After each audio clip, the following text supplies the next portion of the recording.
Welcome, weary travellers of thought, to another gentle journey with sleepy philosophy.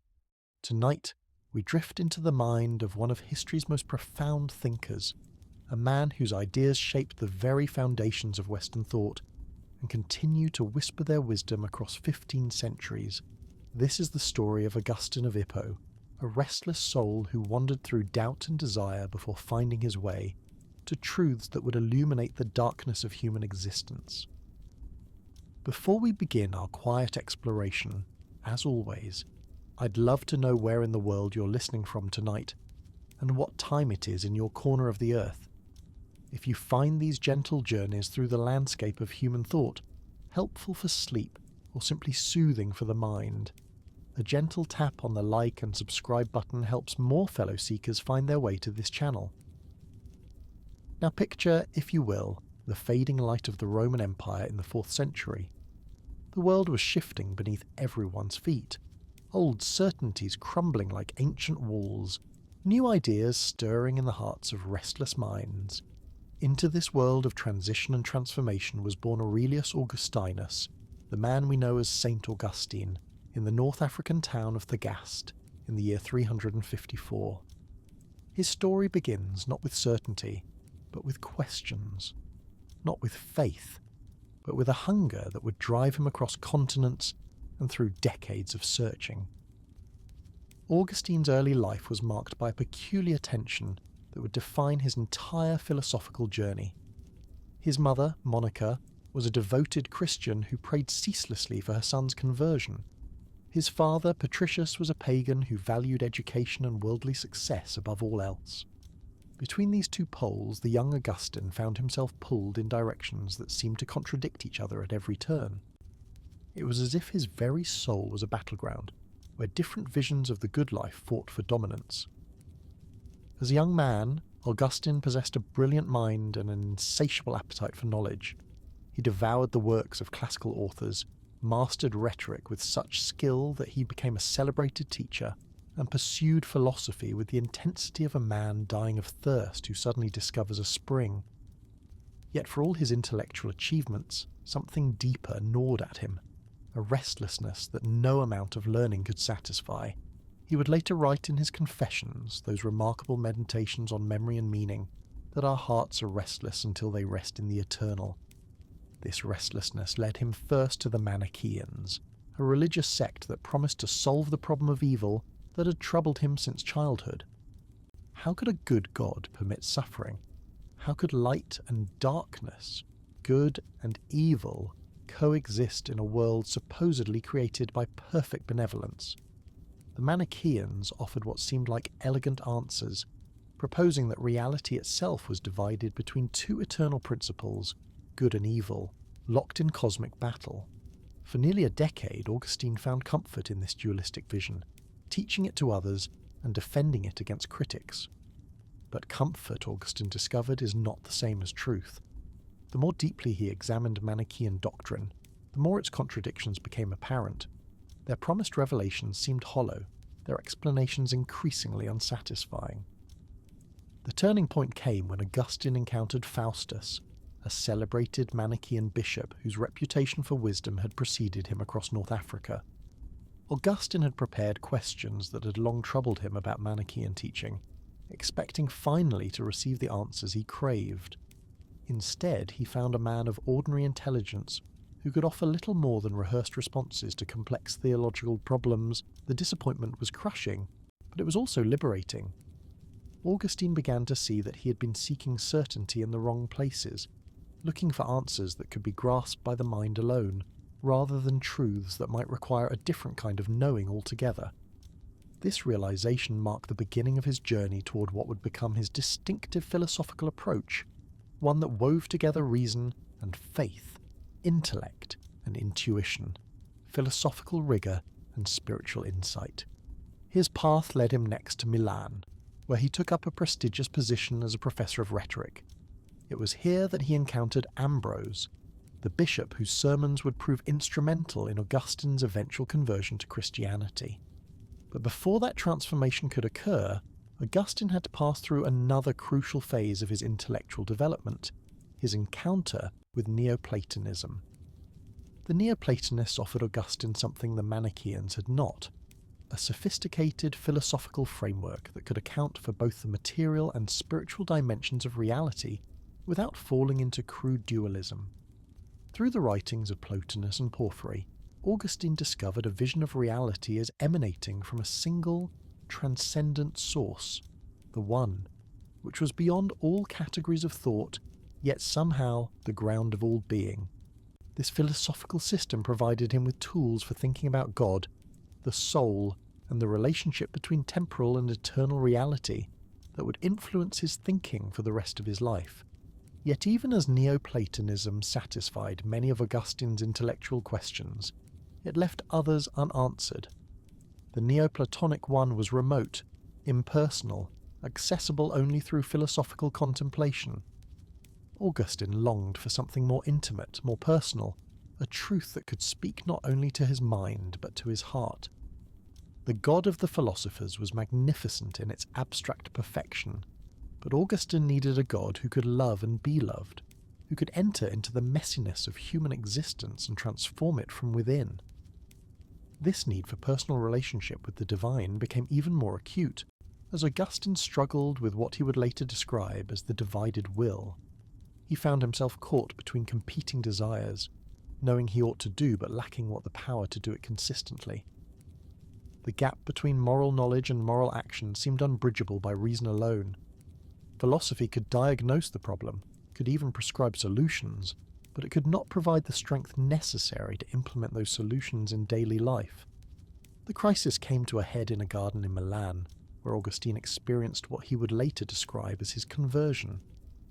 Tormented by his inability to commit fully to the philosophical life he knew he ought to embrace, he heard what seemed like a child's voice calling out, "Take up and read." Opening the nearest book, which happened to be Paul's letter to the Romans, he found words that spoke directly to his condition, and seemed to offer not just understanding but transformation itself. This moment marked not the end of Augustine's philosophical journey, but rather its true beginning. For the first time, he had found a framework within which his intellectual gifts and spiritual longings could work in harmony rather than in tension. Christianity, as Augustine came to understand it, was not the enemy of reason, but its fulfillment, not a retreat from philosophical inquiry, but a deepening of it. What emerged from this synthesis was a distinctive philosophical vision that would influence Western thought for more than a millennium. Augustine's approach was marked by several key insights that set him apart from both his classical predecessors and his Christian contemporaries. First, he recognized that all genuine knowledge begins with faith, not as a substitute for reason, but as its necessary foundation. We must believe in order to understand, he argued, because understanding itself presupposes certain basic commitments about the nature of reality, truth, and the human capacity for knowledge. This insight led Augustine to develop what scholars now call his epistemology of illumination.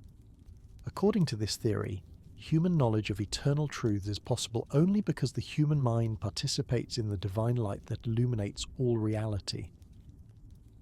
When we recognize that 2 + 2 = 4, or that justice is better than injustice, we are not simply processing sensory data or following logical rules. We are rather glimpsing eternal truths that exist in the mind of God and are made accessible to us through divine illumination. This divine illumination is not a special revelation granted only to a few, Augustine insisted, but the normal condition under which all human knowing takes place. Every genuine insight, every recognition of truth, every moment of understanding is a participation in the divine life, whether we recognize it as such or not. This means that philosophy and theology are not separate enterprises, but different aspects of the same fundamental human quest for truth and meaning. Augustine's understanding of time would prove to be another of his most influential contributions to philosophical thought. In his Confessions, he posed a question that seems simple, but opens onto profound mysteries. What is time? If no one asks me, he wrote, I know what it is, but if someone asks me to explain it, I find myself at a loss for words. This honest confession of puzzlement led Augustine into one of the most sophisticated analyses of temporal experience in all of ancient philosophy. Human beings, Augustine observed, live suspended between past and future, memory and expectation, in a present moment that seems to have no duration. The past no longer exists, the future does not yet exist, and the present appears to be merely the knife-edge boundary between non-being and non-being. Yet somehow we experience continuity. We remember and anticipate. We live coherent lives that stretch across years and decades. How is this possible? Augustine's answer was characteristically profound. Time, he argued, is not a feature of the external world, but a dimension of consciousness itself. The past exists in memory, the future in expectation, and both are present to the mind in the eternal now of awareness. This means that temporal experience is fundamentally psychological rather than physical, a matter of the soul's capacity to gather together the scattered moments of existence into a coherent narrative. This insight had far-reaching implications for Augustine's understanding of human nature and divine eternity. If time is a feature of consciousness, then God, who transcends all finite consciousness, must exist in an eternal present that includes all temporal moments simultaneously. From the divine perspective, past, present, and future are not sequential but co-present, not a series of events unfolding in time, but a single, eternal act that encompasses all of history in one comprehensive vision. For human beings, caught as we are within the flow of temporal experience, this eternal perspective remains largely inaccessible. We catch glimpses of it in moments of philosophical contemplation or mystical insight, but we cannot sustain it for long. Our natural condition is to live stretched out across time, pulled between memory and anticipation, never quite able to rest fully in the present moment. This analysis of time connects directly to Augustine's understanding of human restlessness and the search for happiness. We are temporal beings who long for the eternal, finite creatures who hunger for the infinite, restless hearts, seeking a rest that can be found only in union with the source of all being. This fundamental mismatch between our nature and our condition is what drives all human striving, all philosophical questioning, all religious seeking. The story continues to unfold, carrying us deeper into Augustine's revolutionary insights about memory, love, evil, and the nature of the human person. But for now, let these opening themes settle gently in your mind like snowflakes on still water, each one beautiful in its own right, all of them together forming the beginning of a pattern that will reveal its full beauty only as our journey continues. Augustine's exploration of memory would prove to be one of his most remarkable intellectual achievements, a journey into the vast landscapes of the mind that anticipated modern psychology by more than 15 centuries. In the 10th book of his Confessions, he describes memory as a great palace of the soul, with countless chambers and corridors stretching beyond the reach of conscious exploration. This is not merely poetic language, but a sophisticated attempt to map the territory of human consciousness itself. When Augustine speaks of memory, he means something far richer than our modern notion of simply recalling past events. For him, memory is the storehouse not only of experiences but of knowledge, emotions, mathematical truths, and even forgotten things that can be brought back to awareness. It is in essence the foundation of personal identity, the thread that weaves together the scattered moments of a life into something resembling a coherent self. But here Augustine encounters a paradox that would puzzle philosophers for centuries to come. How is it possible to remember forgetting? How can the mind contain knowledge of what it does not know? When we say we have forgotten something, we must in some sense remember the fact of our forgetting, otherwise we would not know that anything was missing. This suggests that memory operates at levels deeper than conscious awareness, that the mind contains vast regions that remain hidden from our direct inspection. This insight led Augustine to develop what might be called a geography of the soul, mapping the different regions of human consciousness and their relationships to one another. At the surface level lies conscious awareness, that narrow beam of attention that illuminates only a small portion of mental life at any given moment. Beneath this lies what we might now call the preconscious, those memories and thoughts that are not currently present to awareness, but can be brought into consciousness with relative ease. Deeper still lie the forgotten memories, the repressed experiences, the knowledge that shapes our behaviour without our recognising its influence.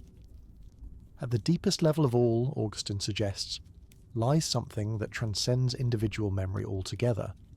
When we recognise eternal truths, when we grasp mathematical relationships or moral principles that seem to possess universal validity, we are tapping into a form of knowledge that cannot be reduced to personal experience. This is where Augustine locates his theory of divine illumination. The idea that human knowledge of eternal truths requires participation in the divine mind that is the source and ground of all truth. This complex understanding of memory connects directly to Augustine's revolutionary approach to the problem of evil, perhaps the most persistent challenge to belief in an all-good, all-powerful God. Throughout his youth, Augustine had been tormented by this question. If God is perfectly good and omnipotent, why does evil exist? The Manichaeans had offered their dualistic solution, positing an eternal principle of darkness, locked in cosmic battle with the principle of light. But Augustine came to see that this solution created more problems than it solved, effectively denying either God's goodness or God's power.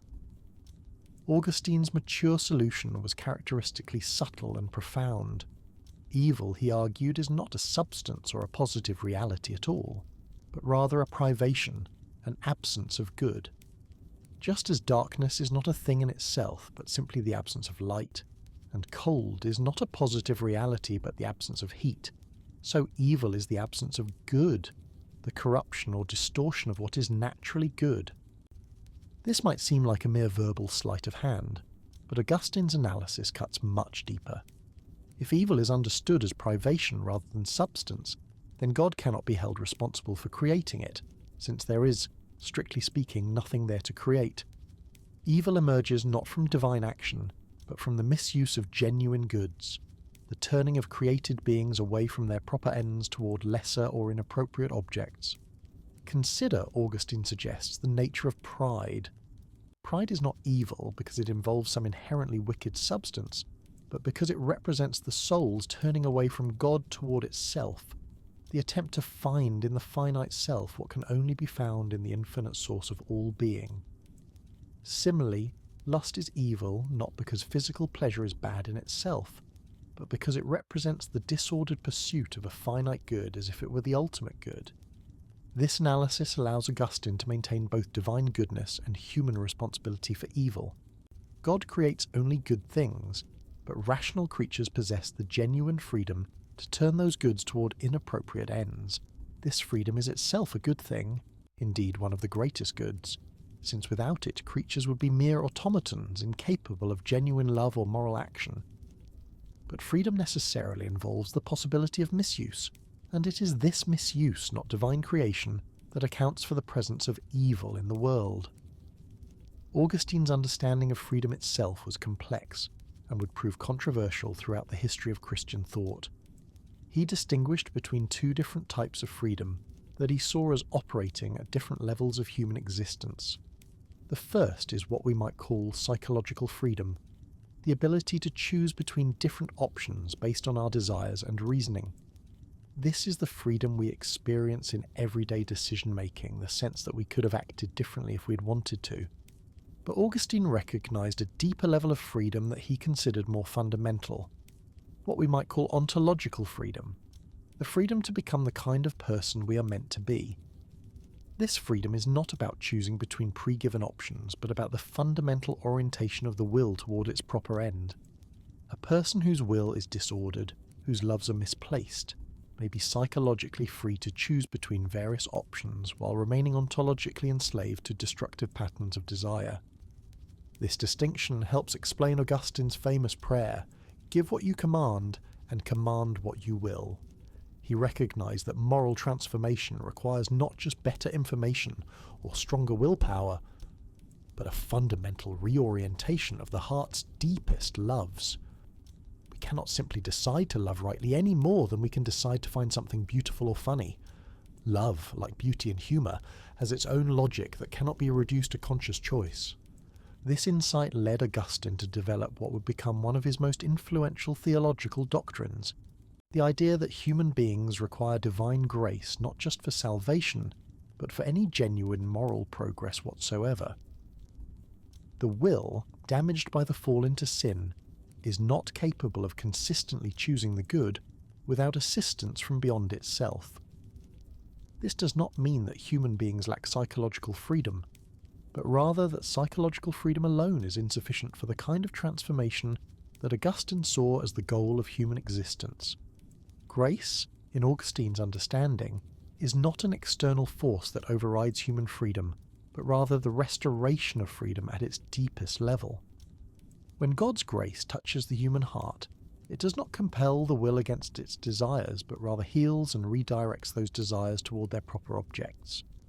The person who experiences grace does not feel coerced, but rather liberated, finally able to love what is truly worthy of love.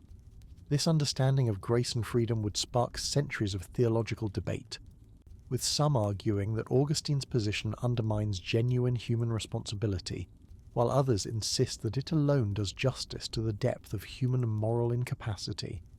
But for Augustine himself, these doctrines were not abstract theological propositions, but attempts to articulate the logic of his own experience of transformation. The Augustine who had struggled for years with divided desires, who had known what he ought to do but found himself powerless to do it consistently, discovered in his conversion not the suppression of his will, but its healing. For the first time, his deepest desires aligned with his moral convictions, not through the exercise of willpower, but through what he could only describe as gift. This experience of grace as gift led Augustine to develop a distinctive understanding of love that would profoundly influence Western thought about relationships, community, and the nature of ultimate reality itself. Augustine distinguished between two fundamentally different orientations of love, which he called cupiditas and caritas, usually translated as cupidity and charity, though these English words fail to capture the full richness of Augustine's analysis. Cupiditas is love that seeks to possess its object for the sake of the self. It is love that asks, "What can this do for me?" It treats other beings, whether persons or things, as instruments for the satisfaction of one's own desires. Even when cupiditas involves genuine care for others, that care is ultimately self-referential, motivated by what the relationship provides for the lover, rather than by genuine concern for the beloved's flourishing. Caritas, by contrast, is love that seeks the genuine good of its object for its own sake. It is love that asks, "How can I serve the authentic flourishing of what I love?" It treats other beings as ends in themselves, valuable not for what they can provide, but for what they are in their own right. Caritas loves persons as persons, not as instruments, and even loves things rightly by appreciating their proper place in the larger order of creation. Augustine's analysis here anticipates many insights of modern psychology and ethics, but it goes deeper than either in connecting the quality of love to the ultimate structure of reality itself. According to Augustine, these two orientations of love correspond to two different relationships to God, as the source and end of all existence. Cupiditas represents the attempt to find ultimate satisfaction in created goods, treating finite beings as if they possessed infinite value. Caritas represents the recognition that only the infinite source of all good can ultimately satisfy the human heart's longing for perfect happiness. This does not mean that caritas involves loving God instead of creatures, but rather loving creatures rightly by loving them in God and for the sake of God. When we love other persons with caritas, we love them not as potential sources of satisfaction for our own needs, but as fellow pilgrims on the journey toward ultimate fulfillment, as beings created and beloved by the same source that created and loves us. Augustine's understanding of love connects directly to his vision of human community and the ideal of the city of God. Throughout history, Augustine observed, human beings have organized themselves into communities based on shared loves, common objects of desire that unite individuals into larger wholes. But the quality of these communities depends entirely on the quality of the loves that bind them together. Communities founded on cupiditas on the shared pursuit of finite goods as if they were ultimate goods, inevitably become competitive and conflicted. If wealth, power, pleasure, or even knowledge is treated as the highest good, then community members find themselves in competition with one another for access to these limited resources. Such communities may achieve temporary stability through the balance of competing interests, but they cannot achieve genuine peace because their foundational loves are disordered. Only communities founded on caritas, on the shared love of the true ultimate good, can achieve authentic peace and justice. Such communities do not eliminate human diversity or individual distinctiveness, but they order that diversity toward the common recognition of what truly deserves ultimate allegiance. In Augustine's vision, the city of God represents not a geographical location, but a quality of communal life that can exist wherever persons gather in proper love. This vision of community extended Augustine's thinking into questions of politics, justice, and the relationship between earthly and eternal concerns. Unlike some of his Christian contemporaries, who saw political engagement as necessarily corrupting, Augustine recognized that life in temporal communities remained a necessary part of human existence, even for those whose ultimate allegiance belonged to eternal realities. The challenge, as Augustine saw it, was to participate in earthly communities without allowing their limited goods to become ultimate concerns. Christians could serve as citizens, judges, even rulers, but they must do so with a proper sense of the relative and provisional character of all earthly achievements. Political justice remained a genuine good, but it was not the ultimate good. Social order served important purposes, but those purposes were themselves ordered toward higher ends. This perspective allowed Augustine to appreciate the genuine achievements of classical civilization, while maintaining a critical distance from its ultimate pretensions. The Roman Empire had achieved remarkable things in terms of law, administration, and cultural development, but it had erred in treating these achievements as ultimate goods rather than provisional instruments for human flourishing. The sack of Rome by Alaric in 410 provided Augustine with an opportunity to develop these ideas more fully in his great work, The City of God. Critics had blamed Christianity for weakening Roman civic virtue and thereby contributing to the empire's decline. Augustine responded by arguing that Rome's problems stemmed not from Christian influence, but from the inherent limitations of any community founded on the pursuit of finite goods as ultimate ends. But Augustine's response went far beyond defending Christianity against its critics. The City of God became a comprehensive philosophy of history, an attempt to understand the meaning of temporal events in light of eternal purposes. Augustine traced the story of two cities, the earthly city founded on self-love, and the heavenly city founded on the love of God, showing how these two orientations of love had shaped human history from the beginning. This was not a simple opposition between good and evil communities, Augustine insisted.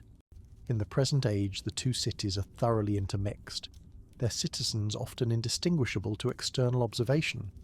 The same person might participate in both cities in different aspects of their life, serving earthly goods with proper moderation while maintaining ultimate allegiance to eternal realities.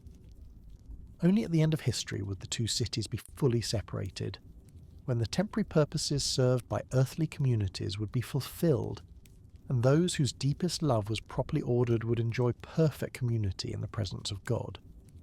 Until that time, the task of those who belonged ultimately to the city of God was to work for justice and peace in earthly communities, while maintaining proper perspective on the provisional character of all temporal achievements.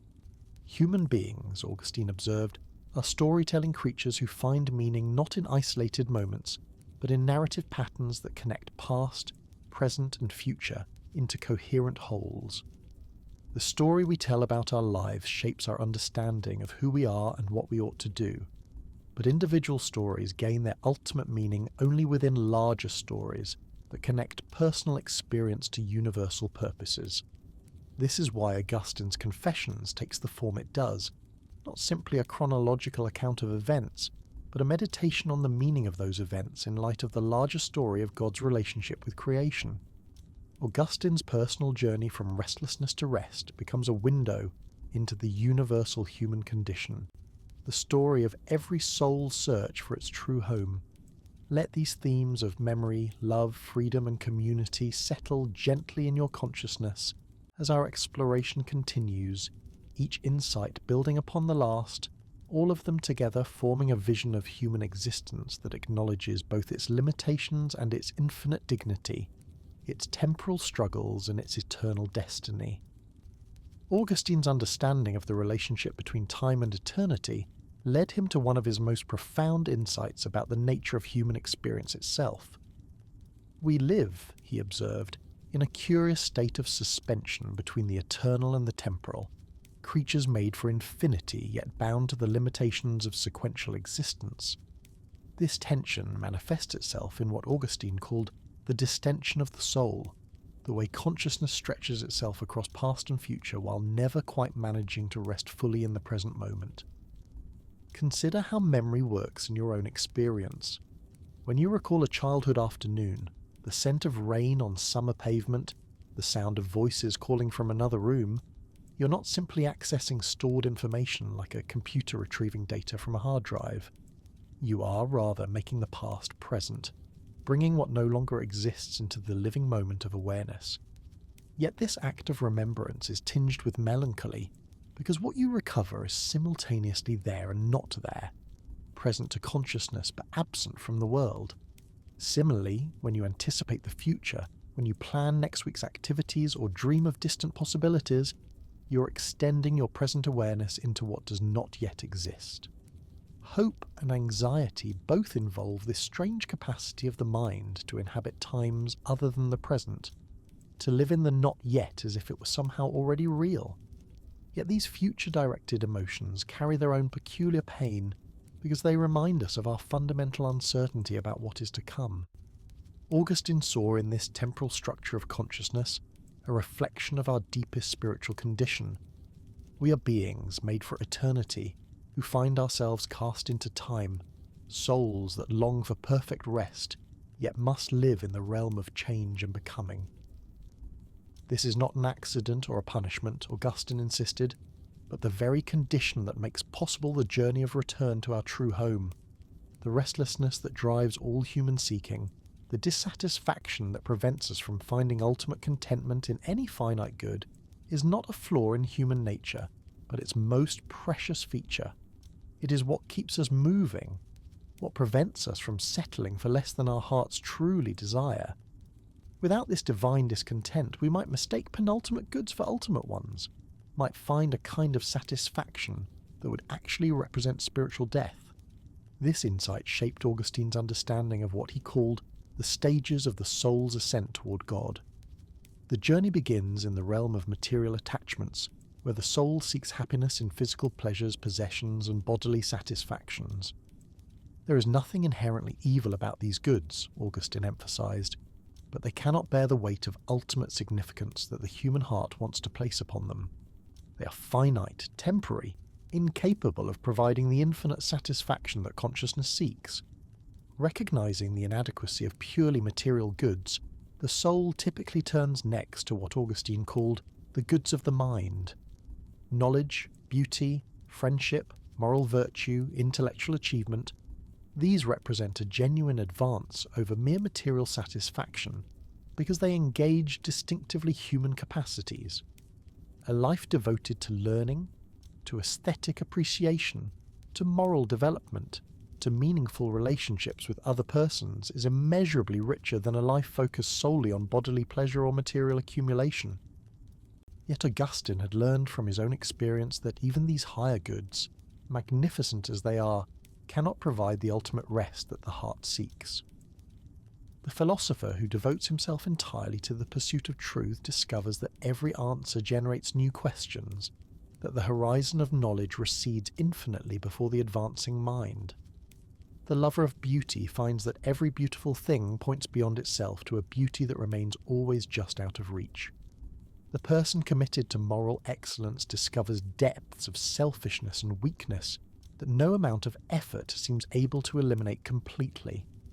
This is not cause for despair, Augustine argued, but for a deeper understanding of the human condition. These experiences of limitation and incompleteness are not evidence that our highest aspirations are illusory, but rather signs that they point toward a reality that transcends all finite expression. The restlessness of the mind in the presence of partial truths indicates that the mind is made for absolute truth.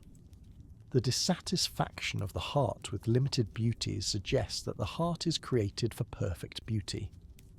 The moral struggle that accompanies every serious attempt at ethical living reveals that we are called to a goodness that exceeds our natural capacities. Augustine's analysis of the soul's ascent was not merely theoretical, but grew directly from his own lived experience of these various stages.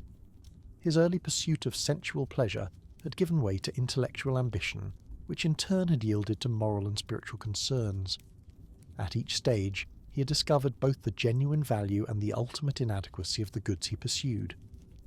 This experiential knowledge gave his philosophical reflections a psychological depth and authenticity that purely academic philosophy often lacks. The transition from the second to the third stage of the soul's journey represents what Augustine considered the most crucial transformation in human life. It involves the recognition that ultimate happiness cannot be achieved through human effort alone, that the deepest longings of the heart point toward a fulfillment that must be received rather than attained. This recognition requires a kind of intellectual humility that can be difficult for accomplished minds to accept. Augustine described this transition in terms of the movement from pride to humility. Pride, in his analysis, is not simply excessive self-regard, but rather the fundamental orientation that seeks to find in the self or in finite goods what can only be found in God.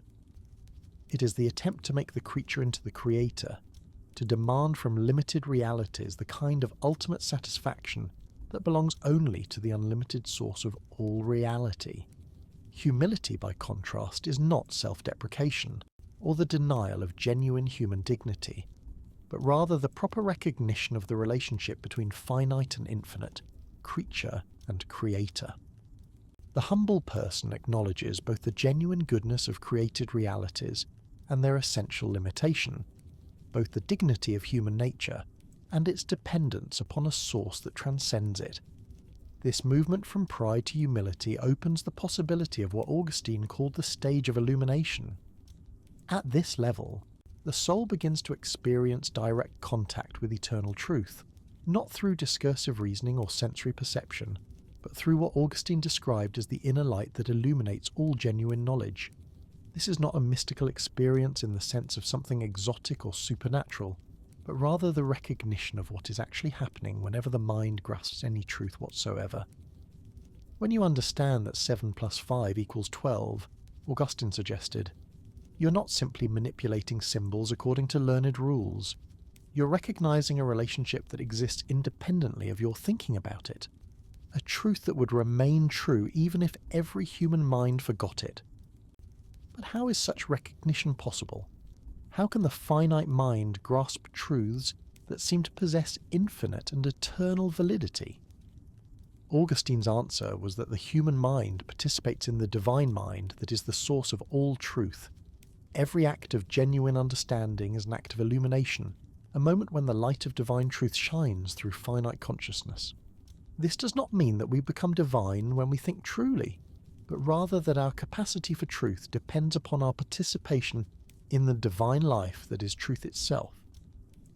This doctrine of illumination connects Augustine's epistemology to his theology in a way that would profoundly influence medieval philosophy. Knowledge is not simply a human achievement, but a form of communion with God.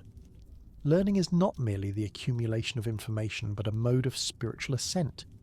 Education, properly understood, is not just the development of useful skills, but a preparation for eternal life.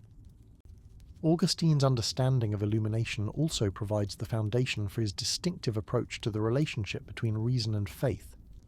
Many of his contemporaries saw these as competing or contradictory ways of approaching truth, with reason belonging to philosophy and faith to religion. Augustine argued instead that they are complementary aspects of a single process of coming to know reality. Faith, in Augustine's analysis, is not belief despite evidence, but rather the trust that makes genuine inquiry possible. Every act of reasoning presupposes faith in the reliability of logical principles, in the capacity of the mind to discover truth, in the meaningfulness of the questions we ask. We cannot prove these basic assumptions without already assuming them, so reason itself rests upon a foundation of faith. Similarly, faith is not irrational, but rather the extension of rationality beyond the limits of what can be demonstrated through purely human methods. When we trust in divine revelation, we are acting on the same basic confidence in the intelligibility of reality that underlies all scientific and philosophical inquiry. The difference is not that faith abandons reason, but that it follows reason to conclusions that reason by itself cannot reach. This integration of reason and faith allowed Augustine to develop a comprehensive vision of reality that honoured both the achievements of classical philosophy and the insights of Christian revelation. Unlike some Christian thinkers who saw Greek philosophy as fundamentally opposed to biblical truth, Augustine argued that the best philosophical insights actually prepared the way for and found their fulfillment in Christian doctrine. The Platonist emphasis on eternal realities beyond the sensible world anticipated the Christian teaching about heaven. The Stoic concern with moral virtue and the ordering of desires paralleled Christian ethics. The Neoplatonic vision of reality as emanating from a transcendent source resonated with Christian teachings about creation. Augustine saw these philosophical traditions not as competitors to Christianity, but as partial glimpses of truths that found their complete expression in the Christian gospel. This synthetic approach extended to Augustine's understanding of the relationship between classical culture and Christian civilization. Unlike some of his contemporaries who advocated complete rejection of pagan learning, Augustine argued for a more discriminating approach. The insights of classical philosophy, the achievements of Roman law, the beauties of Latin poetry, these could all be appreciated and appropriated by Christians, provided they were properly ordered within a larger Christian framework. Augustine compared this process to the Israelites taking gold and silver from the Egyptians during the Exodus. Just as the precious metals could be put to good use in the construction of the tabernacle, despite their pagan origins, so the treasures of classical culture could serve Christian purposes when properly purified and recontextualized. This approach had profound implications for Augustine's understanding of education and intellectual life. Rather than seeing secular learning as inherently dangerous or useless, he viewed it as potentially valuable preparation for deeper spiritual understanding. The study of rhetoric could develop the skills needed for effective preaching.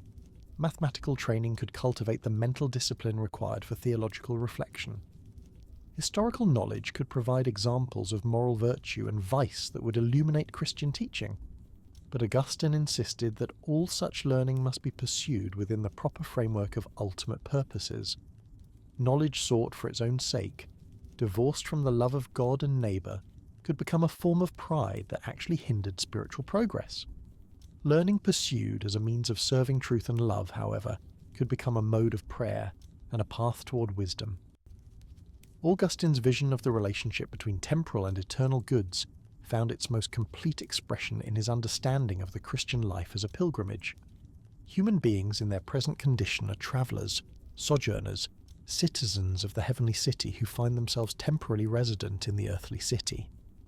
This pilgrim status shapes every aspect of human existence, from the most intimate personal relationships to the broadest questions of social and political organisation.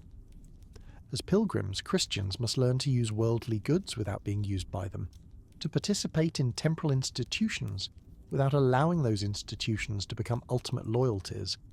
This requires what Augustine called a kind of holy indifference, not the absence of care or commitment, but rather the proper ordering of cares and commitments within the larger framework of eternal purposes.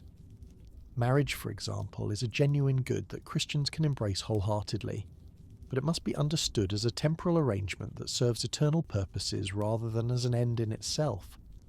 The Lovaces can become a school for learning the kind of self-sacrificial love that characterizes the relationship between Christ and the Church. The responsibilities of family life can teach lessons about service and commitment that prepare souls for the demands of eternal communion. Similarly, work and professional activity can be embraced as genuine callings, ways of participating in God's ongoing care for creation, but they must not be allowed to become sources of ultimate identity or meaning. The farmer who tends his crops with skill and dedication the teacher who instructs students with patience and wisdom, the ruler who seeks justice for his subjects, all are participating in divine activity, but their work gains its ultimate significance from its relationship to eternal purposes, rather than from any intrinsic worldly value. This pilgrim perspective allowed Augustine to maintain what theologians call a healthy worldly asceticism, an engagement with temporal goods that remains properly detached from ultimate dependence upon them. Unlike some forms of asceticism that reject worldly involvement entirely, Augustine's approach affirmed the goodness of creation while maintaining proper perspective on its relationship to the Creator. The themes we have been exploring, memory and time, love and freedom, knowledge and faith, all converge in Augustine's understanding of the ultimate destiny toward which human life is directed. This destiny is not simply individual salvation, though it certainly includes the fulfillment of personal longings, but rather the restoration of all creation to its proper relationship with its source. Augustine envisioned this ultimate restoration in terms of a great symphony in which every created voice would find its proper part in a cosmic hymn of praise. The diversity of individual gifts and callings would not be eliminated, but rather harmonized within a perfect community of love. Each person would remain distinctly themselves while participating fully in the common life that flows from the divine source of all being. This vision of ultimate harmony shapes Augustine's understanding of the present tasks of Christian life. Every act of genuine love, every moment of authentic insight, every choice for justice over selfishness represents the anticipation of that final harmony, a note played in rehearsal for the eternal song. The struggles and imperfections of temporal existence do not negate this ultimate purpose, but rather serve as the necessary conditions within which the soul learns to sing its part. As consciousness drifts toward the threshold of sleep, these profound themes continue their quiet work in the depths of the mind. Augustine's insights about the nature of time and memory, his understanding of love and freedom, his integration of reason and faith, all of these continue to shape the landscape of thought even when active reflection gives way to the deeper rhythms of rest and renewal. The restless heart that Augustine wrote about so eloquently finds in these philosophical reflections not final answers, but rather a deepening of the questions that make life meaningful. The search for truth, beauty, and goodness continues even in dreams, where the soul processes the day's experiences and prepares for tomorrow's journey toward the light that illuminates all genuine understanding. In the gentle transition from waking thought to sleeping peace, Augustine's voice continues to whisper across the centuries, reminding every seeker that the path of inquiry itself is a form of prayer, that every genuine question is already a kind of answer, and that the very capacity to wonder about ultimate things is itself a sign of the soul's divine origin and eternal destiny. The gentle rhythm of Augustine's thought carries us now into deeper waters, where philosophy and spirituality merge like tributaries, flowing into a single stream. As we drift further into his world of ideas, we encounter one of his most beautiful and challenging insights, the understanding that all genuine learning is fundamentally a process of recognition rather than discovery. This doctrine, which Augustine called reminiscence in its Platonic form but transformed through his Christian vision, suggests that the soul does not acquire truth from outside itself, but rather awakens to truths that are already present within it through divine illumination. Think for a moment about the experience of understanding something for the first time. There is often a moment when the pieces fall into place, when what seemed obscure suddenly becomes clear, when you find yourself saying, "Of course I see it now." Augustine observed that this moment of recognition has a peculiar quality. It feels less like learning something entirely new, and more like remembering something you had somehow always known but had forgotten. This insight led Augustine to develop a theory of education that was remarkably modern in some ways, and profoundly spiritual in others. The teacher, he argued, does not pour knowledge into empty vessels, but rather helps students discover the light that already shines within their own minds. True education is not indoctrination, but illumination, not the imposition of external authority, but the awakening of inner authority that recognizes truth when it encounters it. Augustine illustrated this principle through his analysis of how we learn language. A child does not simply memorize arbitrary connections between sounds and meanings, but gradually recognizes patterns and relationships that reveal the underlying structure of human communication. The capacity to recognize these patterns, to distinguish meaningful speech from mere noise, to grasp the intentions behind words, all of this suggests that the mind possesses innate capabilities that are activated rather than created by experience. But Augustine's understanding of innate knowledge went far beyond linguistic capacity. He believed that the human mind possesses a natural orientation toward truth, beauty, and goodness that allows it to recognize these realities when they are encountered. When we judge that one action is more just than another, that one argument is more logical, that one painting is more beautiful, we are not simply expressing personal preferences but recognizing objective realities that exist independently of our opinions about them. This recognition is possible, Augustine argued, because the human mind participates in the divine mind that is the source and standard of all truth, beauty, and goodness. We can judge finite truths because we have some contact, however dim and indirect, with absolute truth.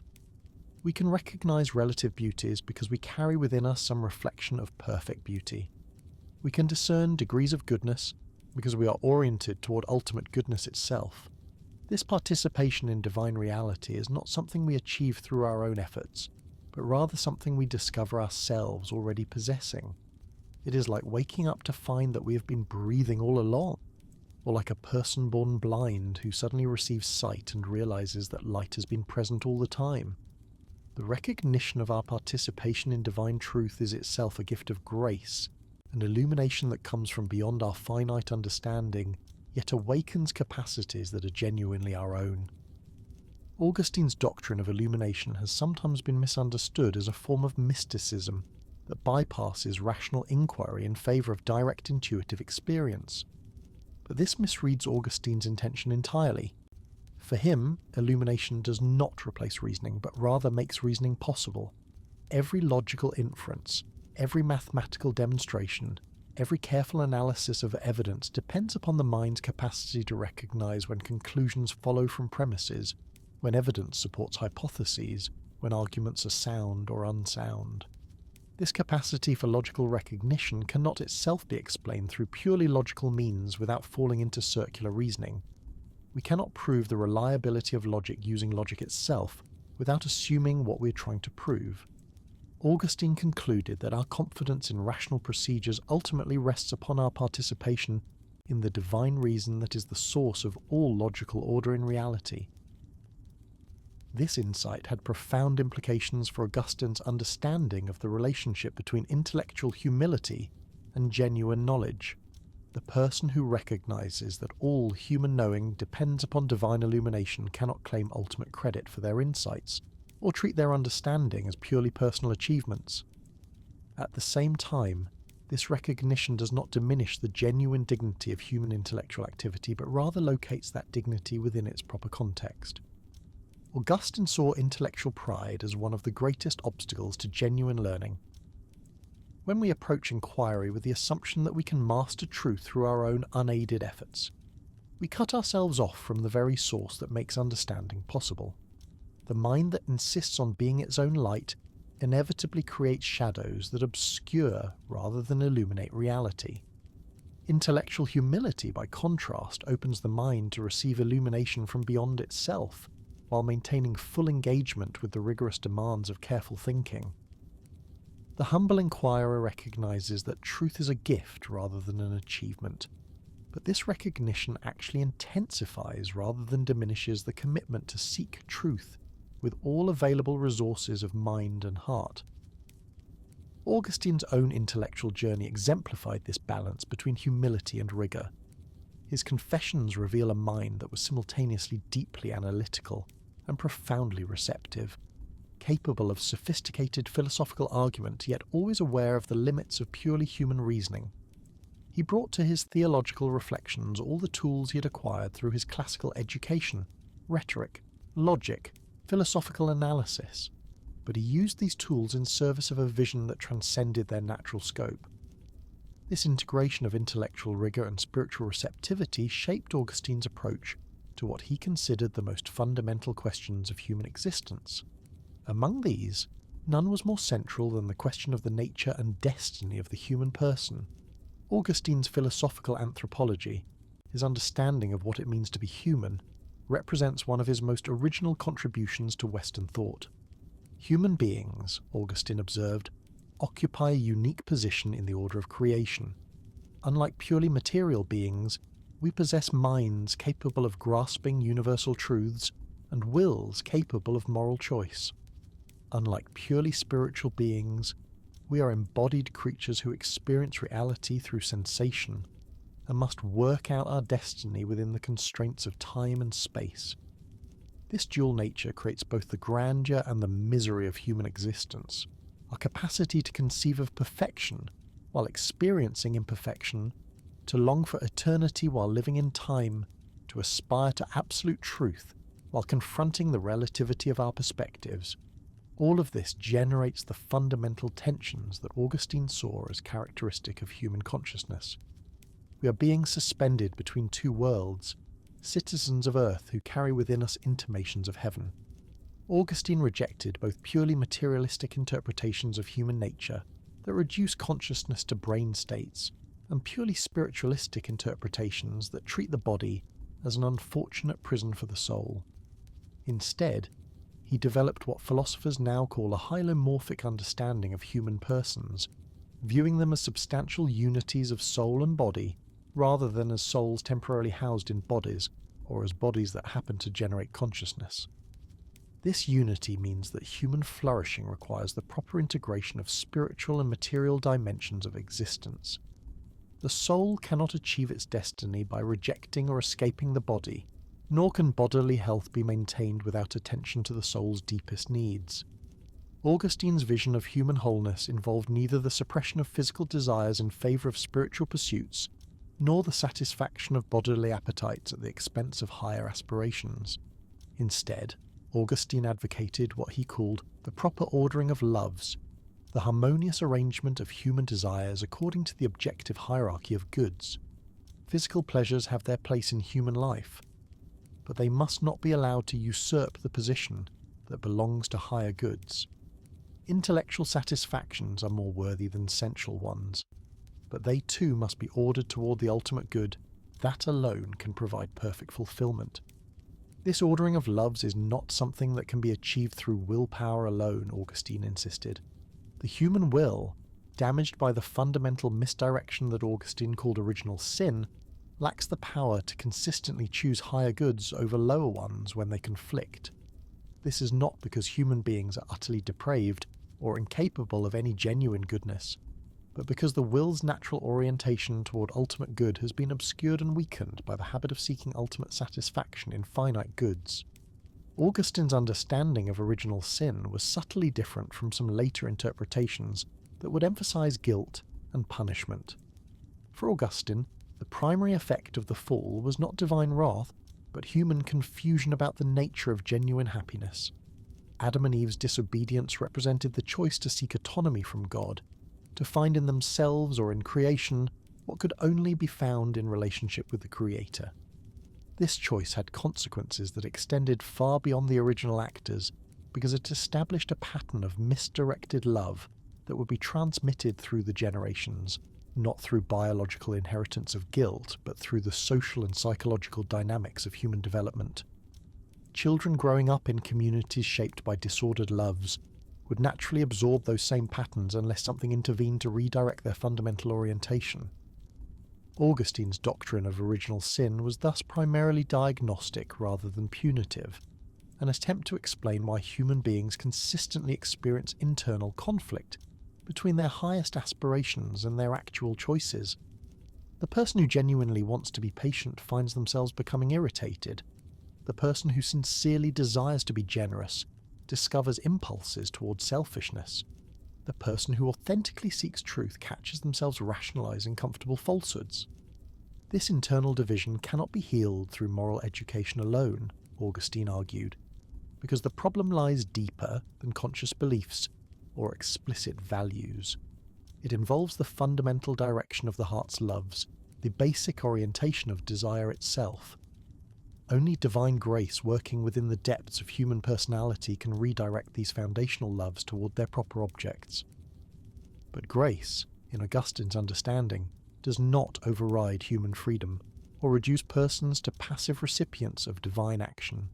Rather, grace heals freedom by restoring the will's capacity to choose consistently what it recognizes as truly good.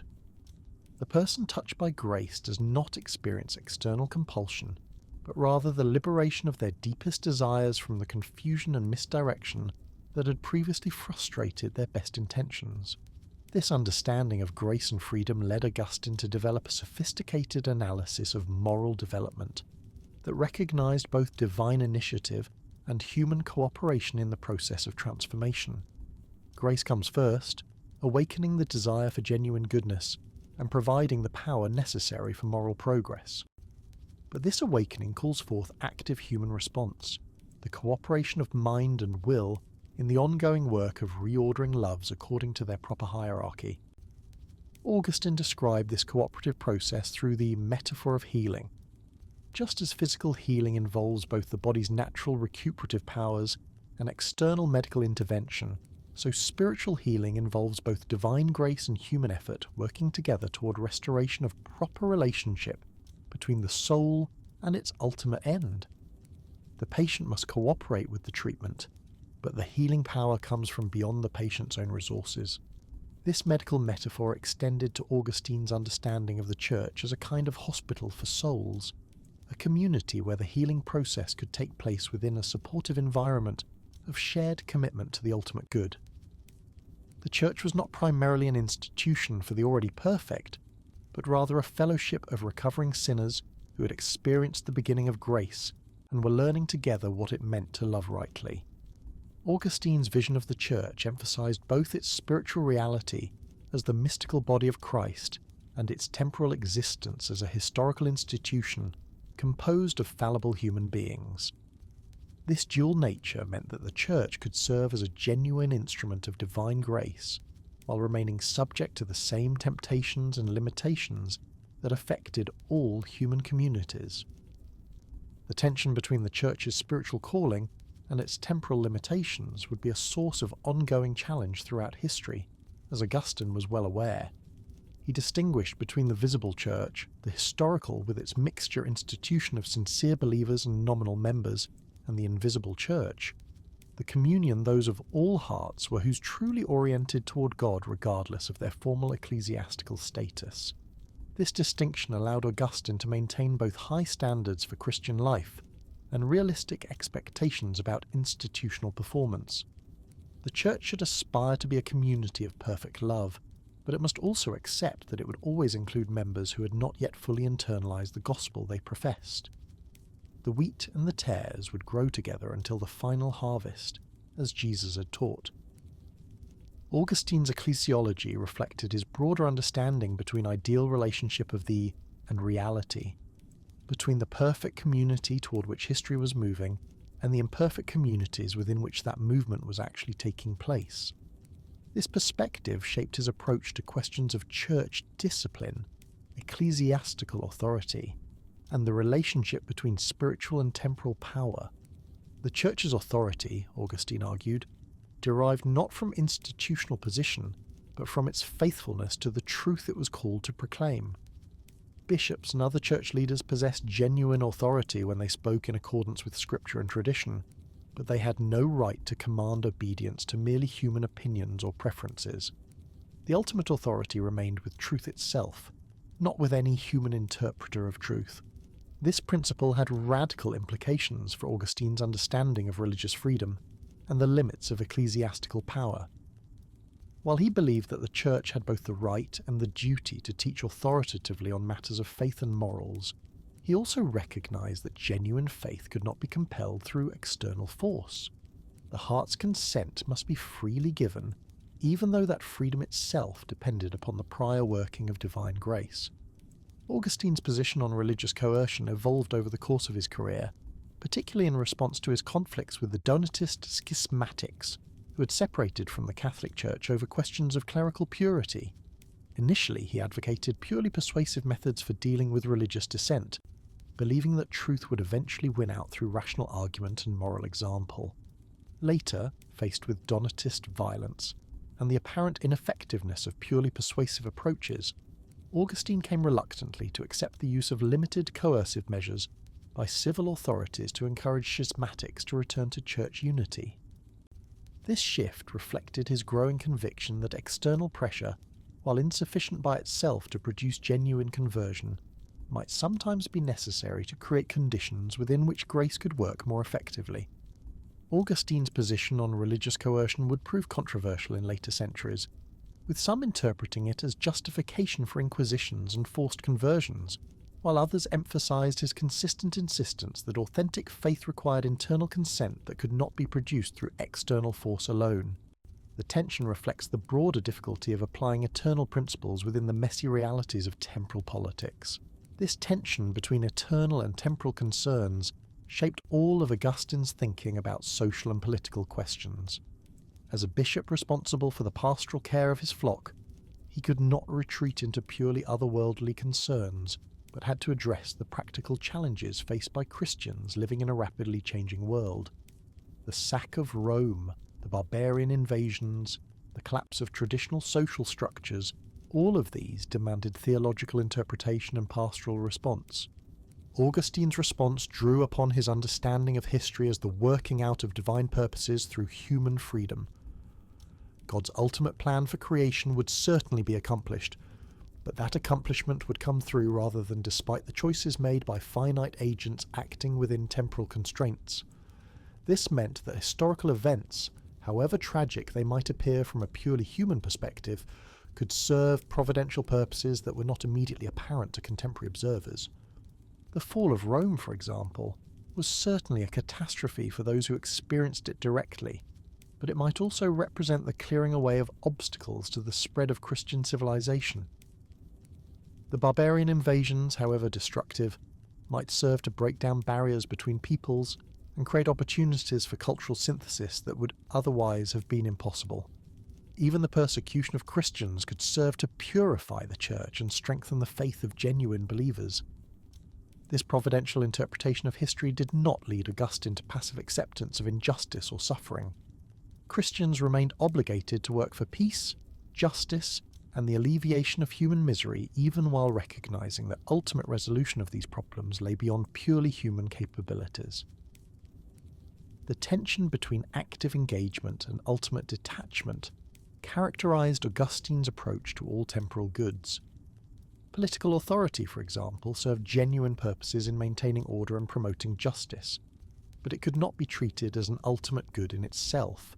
Christians could participate in government and even hold positions of significant responsibility, but they must do so with proper recognition of the provisional and limited character of all earthly achievements. The best human laws and institutions remained pale reflections of perfect justice that could only be fully realized in the kingdom of God. This perspective allowed Augustine to appreciate the genuine achievements of classical civilization while maintaining critical distance from its ultimate pretensions. Roman law, Greek philosophy, the various arts and sciences developed by pagan culture, all represented genuine goods that Christians could appropriate and use for higher purposes. But none of these goods could serve as foundations for ultimate meaning or sources of final satisfaction. Augustine's synthetic approach to classical and Christian culture would prove enormously influential in shaping medieval civilization. Rather than simply rejecting pagan learning, he provided a framework for discriminating between those elements that could serve Christian purposes and those that represented fundamental alternatives to Christian truth. This approach made possible the great cultural syntheses of the medieval period while maintaining clear priorities about ultimate loyalties. The influence of Augustine's thought extended far beyond questions of culture and politics into the most intimate dimensions of personal experience. His analysis of the relationship between love and knowledge, his understanding of memory and time, his insights into the dynamics of moral struggle, all of these spoke to universal human experiences in ways that transcended the particular historical circumstances within which they were developed. Perhaps no aspect of Augustine's thought has proven more enduringly relevant than his analysis of the human search for authentic selfhood. In an age that often reduces personal identity to social roles or psychological states, Augustine's vision of the self as fundamentally relational, constituted through its relationships with others and ultimately with God, offers resources for understanding human dignity that neither individualistic nor collectivistic approaches can provide. The Augustinian self is neither an autonomous individual who exists independently of all relationships, nor a mere product of social forces with no intrinsic worth. Rather, it is a being called into existence through love and capable of achieving authentic selfhood only through the proper ordering of its relationships. This understanding provides a foundation for human dignity that is both deeply personal and fundamentally social. Augustine's exploration of these themes in his Confessions created a new literary genre, the spiritual autobiography, that would influence writers for centuries to come. By showing how personal experience could become a window into universal truths, Augustine demonstrated that the most particular and intimate aspects of human life could have cosmic significance. The restless heart that seeks its true home, the mind that questions its own capacity for truth, the will that struggles between competing loves, these are not merely individual psychological phenomena, but reflections of the fundamental structure of finite existence in relation to infinite reality. Augustine's genius lay in showing how careful attention to the movements of his own soul could illuminate the condition of every soul. As our exploration of Augustine's thought draws toward its gentle conclusion, these themes of selfhood, relationship, and ultimate meaning continue to resonate in the quiet spaces of consciousness, where sleep begins to weave its restorative magic. The questions that Augustine raised about memory and identity, about love and freedom, about the relationship between time and eternity, these are not merely historical curiosities, but living issues that shape every human life. In the drowsy transition between waking reflection and sleeping peace, Augustine's voice continues to speak across the centuries, reminding us that the search for truth is itself a form of prayer, that every genuine question already contains the seed of its answer, and that the very capacity to wonder about ultimate things bears witness to our participation in the ultimate reality we seek to understand. The philosophical vision that Augustine bequeathed to Western civilization was not a system of abstract propositions, but a way of seeing reality that integrated rational inquiry and spiritual insight, temporal engagement and eternal perspective, personal authenticity and universal truth. As consciousness gently releases its hold on wakeful analysis and surrenders to the deeper rhythms of rest and renewal, these Augustinian insights continue their quiet work in the depths of the soul, preparing the ground for tomorrow's continued journey toward the light that illuminates all genuine understanding. Augustine's mature theological vision culminated in what he considered his most ambitious work, The City of God, a sweeping meditation on the meaning of history itself. Written over the course of 13 years in response to the sack of Rome, this monumental treatise became far more than a defense of Christianity against pagan critics.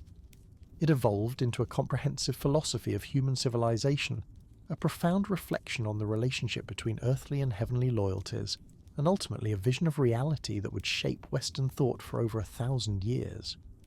The immediate occasion for the work was urgent and practical. When Alaric and his Visigothic army captured Rome in 410, pagans throughout the empire blamed the catastrophe on Christianity. They argued that abandoning the old gods who had protected Rome for centuries in favour of the new Christian deity had brought divine wrath upon the empire. Augustine's initial response was pastoral, offering comfort to Christian refugees who had fled to North Africa. But as he pondered the deeper implications of these events, he realised that something more comprehensive was needed. Augustine saw in the crisis of Rome an opportunity to articulate a completely different understanding of what human civilization could and should be. Rather than defending Christianity by minimising the significance of Rome's fall, he chose to argue that this apparent catastrophe actually revealed truths about the nature of earthly power that had been obscured by Rome's apparent success. No earthly city, however magnificent, could provide the ultimate security and meaning that human hearts truly sought. This insight led Augustine to develop his famous distinction between two cities that run through all of human history. The earthly city is built upon the love of self extending even to contempt of God, while the heavenly city is founded upon the love of God extending even to contempt of self. These are not geographical locations, but spiritual orientations, ways of organizing human desires and commitments that shape both individual lives and communal institutions. The earthly city encompasses all human attempts to find ultimate meaning and security in finite goods.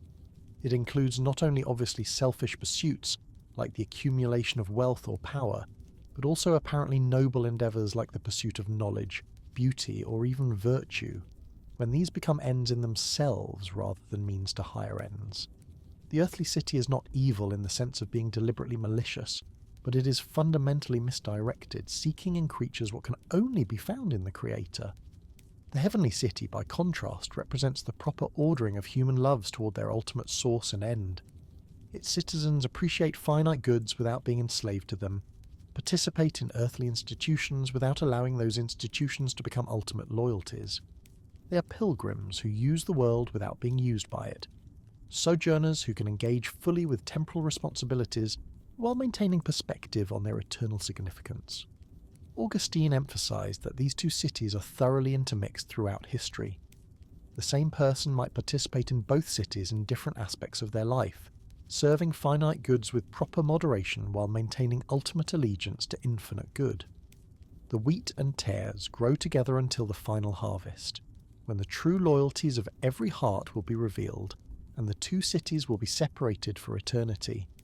This vision of history as the gradual working out of two fundamental orientations of love allowed Augustine to interpret the rise and fall of civilizations, the achievements and failures of human culture, the meaning of both individual and collective suffering.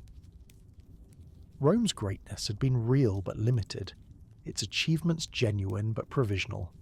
Its fall was tragic for those who experienced it, but not ultimately significant from the perspective of eternal purposes. Augustine's analysis of Roman history was subtle and appreciative, even as it was ultimately critical. He acknowledged the genuine virtues that had made Roman civilization possible, the courage, discipline, and civic devotion that had built an empire spanning the known world. These were real goods that deserved recognition and could serve higher purposes when properly ordered. But Rome's error had been to treat these finite goods as ultimate ends rather than penultimate means. Roman patriotism became idolatrous when it demanded unconditional loyalty that belongs only to God.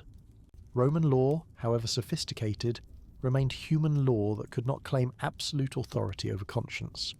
Roman culture, however refined, could not provide the ultimate that human souls required.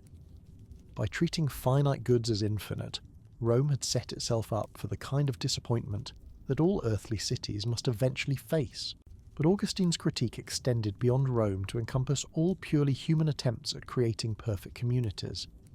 The earthly city, in whatever form it takes, is doomed to frustration, because it seeks to accomplish through finite means what can only be achieved through infinite resources. Every utopian project, every attempt to create heaven on earth, every ideology that promises to solve the human condition through rearrangement of external circumstances participates in the same fundamental error that Augustine identified in Roman imperialism. This does not mean that Christians should withdraw from political engagement or abandon efforts to promote justice and peace in earthly communities. Augustine was clear that participation in earthly cities remained a Christian obligation, but it must be undertaken with proper understanding of both the possibilities and limits of such engagement. Christians could serve as citizens, soldiers, judges, even emperors, but they must do so as pilgrims rather than as natives, using earthly authority to promote genuine human flourishing, while recognizing that ultimate flourishing lay beyond any earthly achievement. Augustine's political philosophy thus avoided both naive optimism about human possibilities and cynical pessimism about human institutions. Earthly cities could achieve real but limited goods. They could promote justice and peace within their proper spheres. They could create conditions within which human beings could pursue their ultimate calling. but they could not themselves provide ultimate fulfillment or serve as objects of additional loyalty.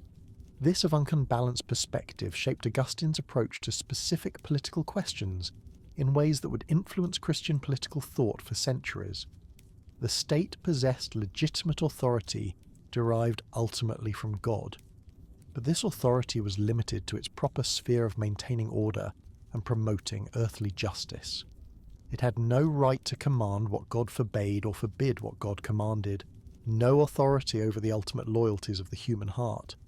Similarly, while Augustine recognized that coercive power was sometimes necessary to maintain social order and protect the innocent from he insists to guilty that such power must be exercised with deep reluctance and careful attention to the dignity of those subject to it. The goal of punishment should be restoration rather than mere retribution, the correction of disordered loves rather than the simple infliction of suffering. Augustine's understanding of justice itself reflected his broader theological vision. True justice required the proper ordering of relationships, with each being receiving its due according to its place in the hierarchy of creation.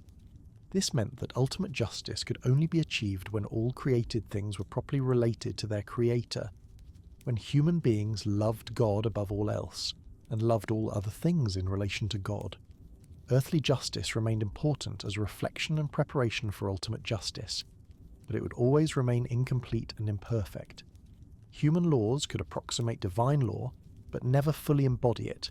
Human judges could strive for fairness but would always be limited by finite knowledge and compromised motives. This recognition counselled both serious engagement with questions of justice and humble acknowledgement of the provisional character of all human achievements. Augustine's vision of the two cities also provided a framework for understanding the relationship between church and state that would prove enormously influential throughout the medieval period. The church represented the institutional expression of the heavenly city within history, but it too remained a mixed community of saints and sinners, wheat and tares growing together until the final separation. This meant that the church possessed genuine spiritual authority, derived from its commission to proclaim divine truth and administer divine grace. But this authority was distinct from and could not simply be identified with earthly political power. The church's weapons were spiritual rather than carnal, its methods persuasive rather than coercive, its goal the transformation of hearts rather than the mere modification of external behaviour. At the same time, Augustine recognized that earthly rulers had legitimate authority within their proper sphere, and that this authority ultimately derived from divine appointment, even when exercised by non-Christians. This created complex questions about the relationship between spiritual and temporal authority that would occupy political theorists for centuries to come. Augustine's own experience as a bishop forced him to grapple with these questions in practical terms. He found himself serving not only as a spiritual leader, but as a civil magistrate, mediating disputes, advocating for the poor, interceding with imperial officials on behalf of his flock. This dual role gave him first-hand knowledge of both the possibilities and the tensions inherent in Christian political engagement. His correspondence reveals a man deeply committed to justice, yet realistic about the limitations of human institutions, willing to use whatever influence he possessed to protect the vulnerable, yet aware that ultimate security could not be provided by any earthly power. He advocated for fair treatment of barbarian settlers, opposed capital punishment when possible, worked to prevent judicial corruption, all while maintaining that these efforts, however important, remained penultimate concerns subordinate to the ultimate task of proclaiming the gospel. Augustine's approach to economic questions reflected the same balanced perspective. Wealth was not evil in itself, but became problematic when treated as an ultimate good, rather than as a means to serve higher purposes. Private property was legitimate, but carried with it obligations to use possessions in service of the common good. Economic inequality was inevitable given human limitations and the effects of sin, but this did not justify indifference to the needs of the poor. Augustine's own lifestyle as a bishop embodied these principles. He lived simply, sharing his possessions with his clerical community, and using the resources of his see to support charitable works. Yet he did not advocate universal poverty as the Christian ideal. recognizing that different vocations required different relationships to material goods. What mattered was not the amount of wealth possessed, but the attitude with which it was held and the purposes for which it was used. These practical applications of Augustine's theological vision demonstrate how his thought remained grounded in lived experience, even as it soared to the heights of philosophical speculation. The man who could write with equal facility about the metaphysics of time and the administration of charity, about the nature of divine illumination, and the problems of judicial procedure, exemplified the integration of contemplation and action that he saw as characteristic of mature Christian existence. Augustine's influence on subsequent Christian theology was immense and multifaceted.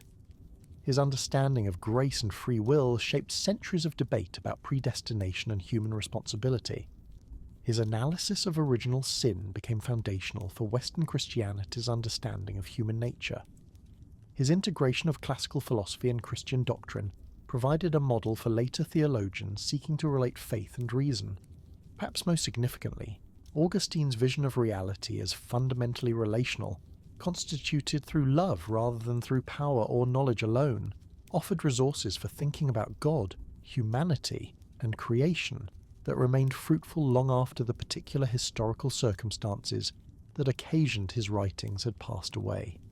His insight that love is the fundamental force that shapes both individual lives and human communities provided a framework for understanding everything from personal relationships to political institutions. Augustine's literary legacy was equally significant. His Confessions virtually created the genre of spiritual autobiography, showing how careful attention to the movements of one's own soul could illuminate universal truths about the human condition. His City of God established a model for comprehensive theological interpretation of history that would influence historians and political theorists for centuries to come. But perhaps Augustine's most enduring contribution was his demonstration that intellectual rigor and spiritual depth, philosophical sophistication and pastoral concern could be integrated in a single life devoted to the search for truth. He showed that the life of the mind need not be divorced from the life of prayer, that scholarly inquiry could itself be a form of worship, that the pursuit of understanding was compatible with the deepest commitment to love. The Augustine who emerges from careful study of his works is neither the stern predestinarian of some Protestant portrayals, nor the systematic philosopher of some Catholic interpretations, but rather a restless seeker whose intellectual journey mirrored the spiritual odyssey of every human soul. His questions were universal, even when his answers reflected the particular circumstances of his time and place. What does it mean to be human? How can finite beings find authentic fulfillment? What is the relationship between individual happiness and communal flourishing? How should temporal goods be valued in light of eternal perspectives? These Augustinian questions remain as urgent today as they were 16 centuries ago, and his approaches to answering them continue to reward careful study. As the gentle currents of thought carry us deeper into the realm where philosophy meets rest, Augustine's voice continues to whisper across the centuries with insights that transcend the boundaries of any single theological tradition or historical epoch vision of reality. His are shot through with divine love, his understanding of human existence as a pilgrimage toward ultimate truth, his integration of reason and faith in service of wisdom rather than mere knowledge, all of these continue to speak to hearts and minds, seeking orientation in a complex and often confusing world. The restless heart that Augustine wrote about so eloquently finds in his philosophical reflections not final answers, but rather a deepening of the questions that make life meaningful, a framework for understanding the search itself as already a kind of finding. In the quiet spaces where conscious analysis gives way to the deeper rhythms of sleep and dreams, these Augustinian themes continue their patient work, preparing the soil of consciousness for tomorrow's continued journey toward the light that illuminates all genuine understanding. Augustine's exploration of what he called the inner teacher, that divine presence that enables all authentic learning, reminds us that education worthy of human dignity must address not only the accumulation of information but the formation of wisdom, not only the development of skills but the cultivation of love. As drowsiness settles over the active mind like a gentle benediction, these insights about the nature of learning and the relationship between knowledge and love continue to resonate in the depths of consciousness, shaping the very processes through which rest restores and renews the seeking soul. The threads of Augustine's thought weave together now into a tapestry of such richness and complexity that we can begin to see why his influence shaped not merely theology, but the entire fabric of Western consciousness. As we drift deeper into his world of ideas, we encounter his profound meditations on what he called the weight of love, that mysterious force that draws all things toward their proper place in the cosmic order, just as physical objects are drawn earthward by an invisible pull that keeps the universe from dissolving into chaos. Augustine observed that every created thing possesses what we might call a natural inclination, a built-in orientation toward its authentic fulfillment. Fire rises, stones fall, water seeks its level, and each element finds rest only when it reaches its proper place. But conscious beings, Augustine noted, are drawn not by physical forces but by love itself. "My weight is my love," he wrote in one of his most memorable phrases. "Wherever I am carried, it is love that carries me there." This insight opened up entirely new ways of thinking about human motivation and moral development. Rather than seeing moral choice as a matter of rational calculation or willful determination, Augustine understood it as fundamentally a question of what we love most deeply. We do not choose our ultimate loves through deliberate decision, so much as we discover them through careful attention to the movements of our own hearts. The person who claims to love justice but consistently chooses personal advantage when the two conflict reveals through their actions where their deepest allegiance actually lies. This understanding of love as the fundamental orienting force of human existence had profound implications for Augustine's approach to moral education and spiritual formation. You cannot simply command someone to love rightly any more than you can command them to find something beautiful or amusing. Love has its own logic, its own reasons that reason itself does not control.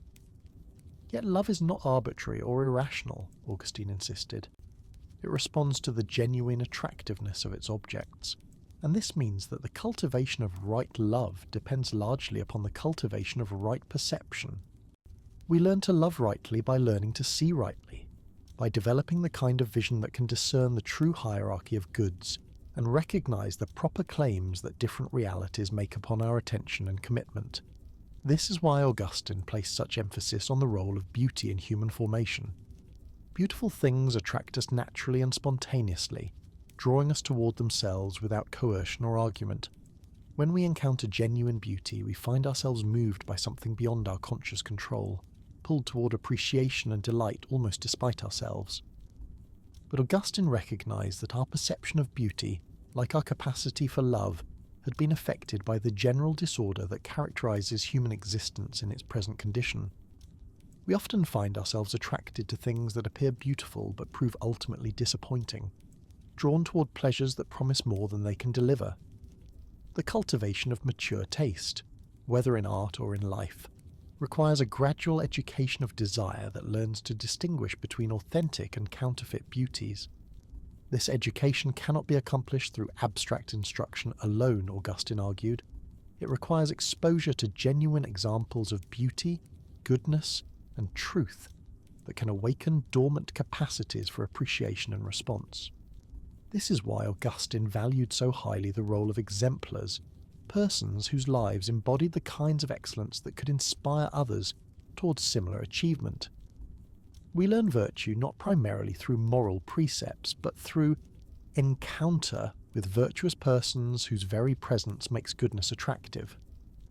Augustine's understanding of moral formation through attraction rather than compulsion shaped his approach to preaching and pastoral care. Rather than relying primarily on threats of punishment or promises of reward, he sought to present Christian truth in ways that would awaken genuine appreciation for its intrinsic beauty and coherence. The gospel was not primarily a law to be obeyed, but a vision to be embraced, not primarily a duty to be discharged, but a joy to be discovered. This emphasis on attraction and beauty connected Augustine's moral theology to his broader understanding of divine pedagogy, the way God teaches and forms human beings across the sweep of history. Augustine saw all of history as a kind of educational process in which humanity gradually learned to distinguish between authentic and inauthentic goods, slowly developing the kind of mature judgment that could choose wisely among competing alternatives. The Old Testament, in Augustine's reading, represented an early stage in this educational process, a time when humanity needed external laws and concrete symbols to begin learning the difference between right and wrong. The elaborate ceremonial prescriptions of Mosaic law served as a kind of elementary curriculum that prepared minds and hearts for more advanced instruction.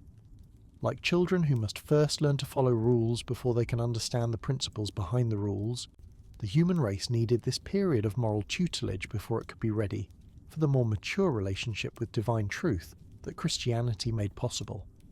The incarnation of Christ represented the culmination of this educational process, the moment when divine truth appeared in human form and could be directly encountered rather than merely described.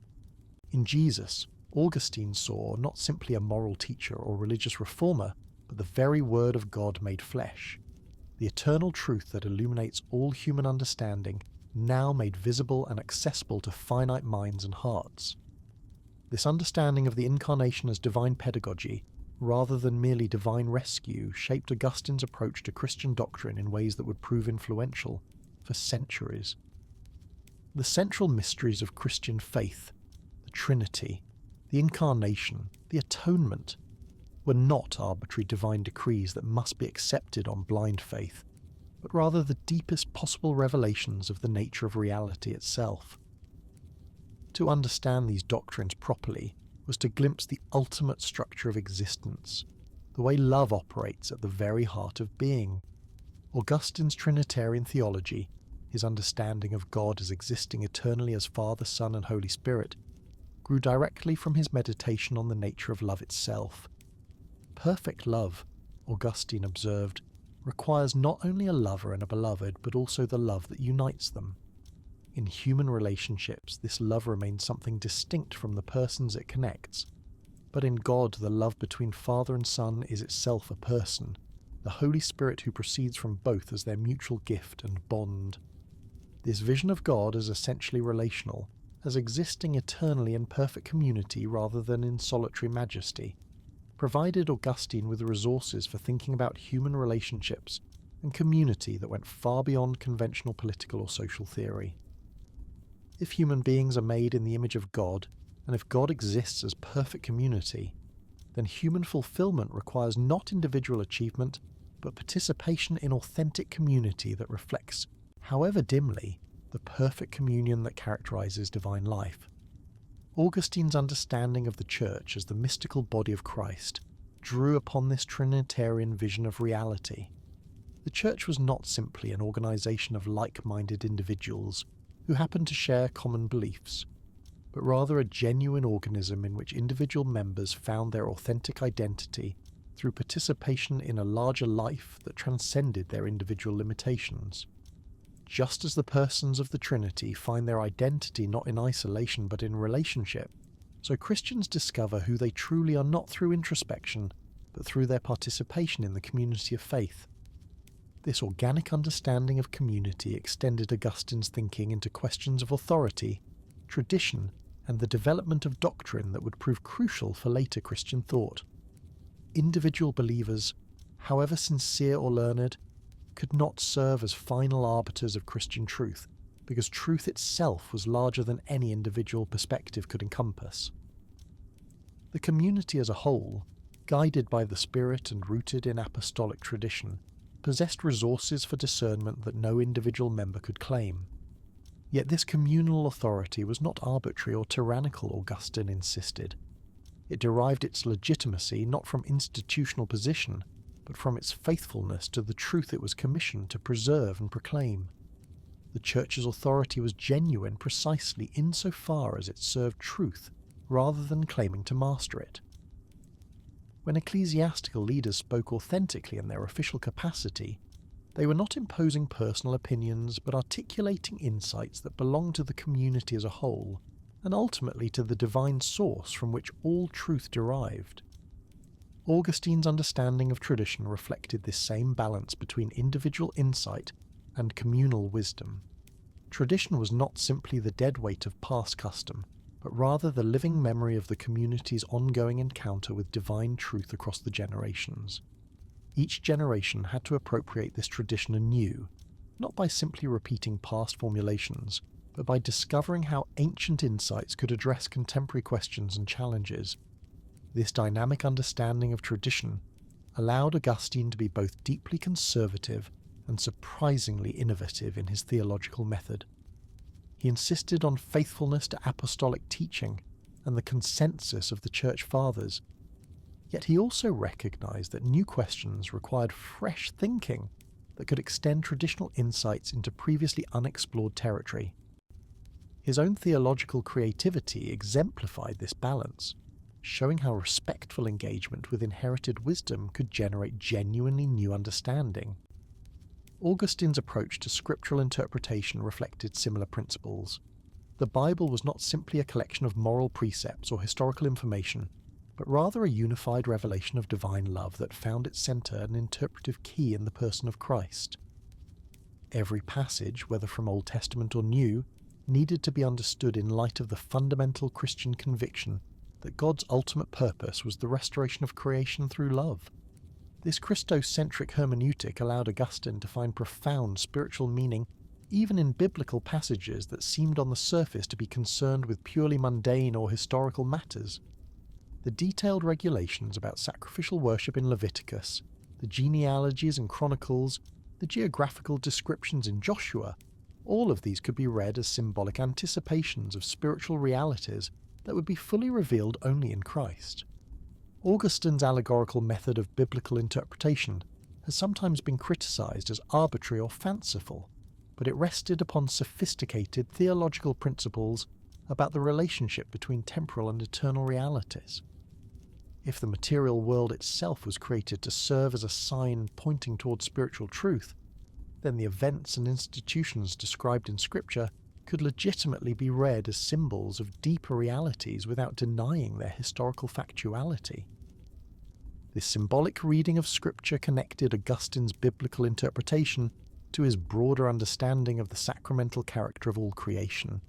Everything that existed participated in some way in the divine life that was its source, and this participation made it possible for finite realities to serve as vehicles for infinite truth. The physical elements of bread and wine could truly become the body and blood of Christ, not because their material properties changed, but because they were taken up into a larger reality that transcended material categories. Augustine's sacramental theology emphasized both the necessity of external signs and their ultimate insufficiency apart from the internal grace they were designed to convey. The sacraments worked not through any magical properties of the material elements, but through the faith of the recipient and the power of the divine word that gave them their meaning. A person could participate in the external ritual while missing entirely the spiritual reality it was meant to communicate. This understanding of the relationship between external sign and internal reality shaped Augustine's approach to all the sacraments, but it was particularly important for his thinking about baptism and the Eucharist. Baptism truly removed the guilt of original sin and incorporated the recipient into the body of Christ, but these objective effects needed to be appropriated through ongoing faith and cooperation with grace. The Eucharist truly provided spiritual nourishment for the Christian life, but this nourishment was received only by those who approached with proper preparation and understanding. Augustine's sacramental theology thus avoided both magical thinking that treated the sacraments as automatically effective, regardless of the disposition of the recipient, and purely symbolic interpretations that reduced them to merely human ceremonies. The sacraments were genuine encounters with divine grace that work through material elements without being limited by material categories. This nuanced understanding of the relationship between material and spiritual realities informed Augustine's approach to all aspects of Christian life. The body was not simply a prison for the soul, but rather the soul's partner in the journey toward God.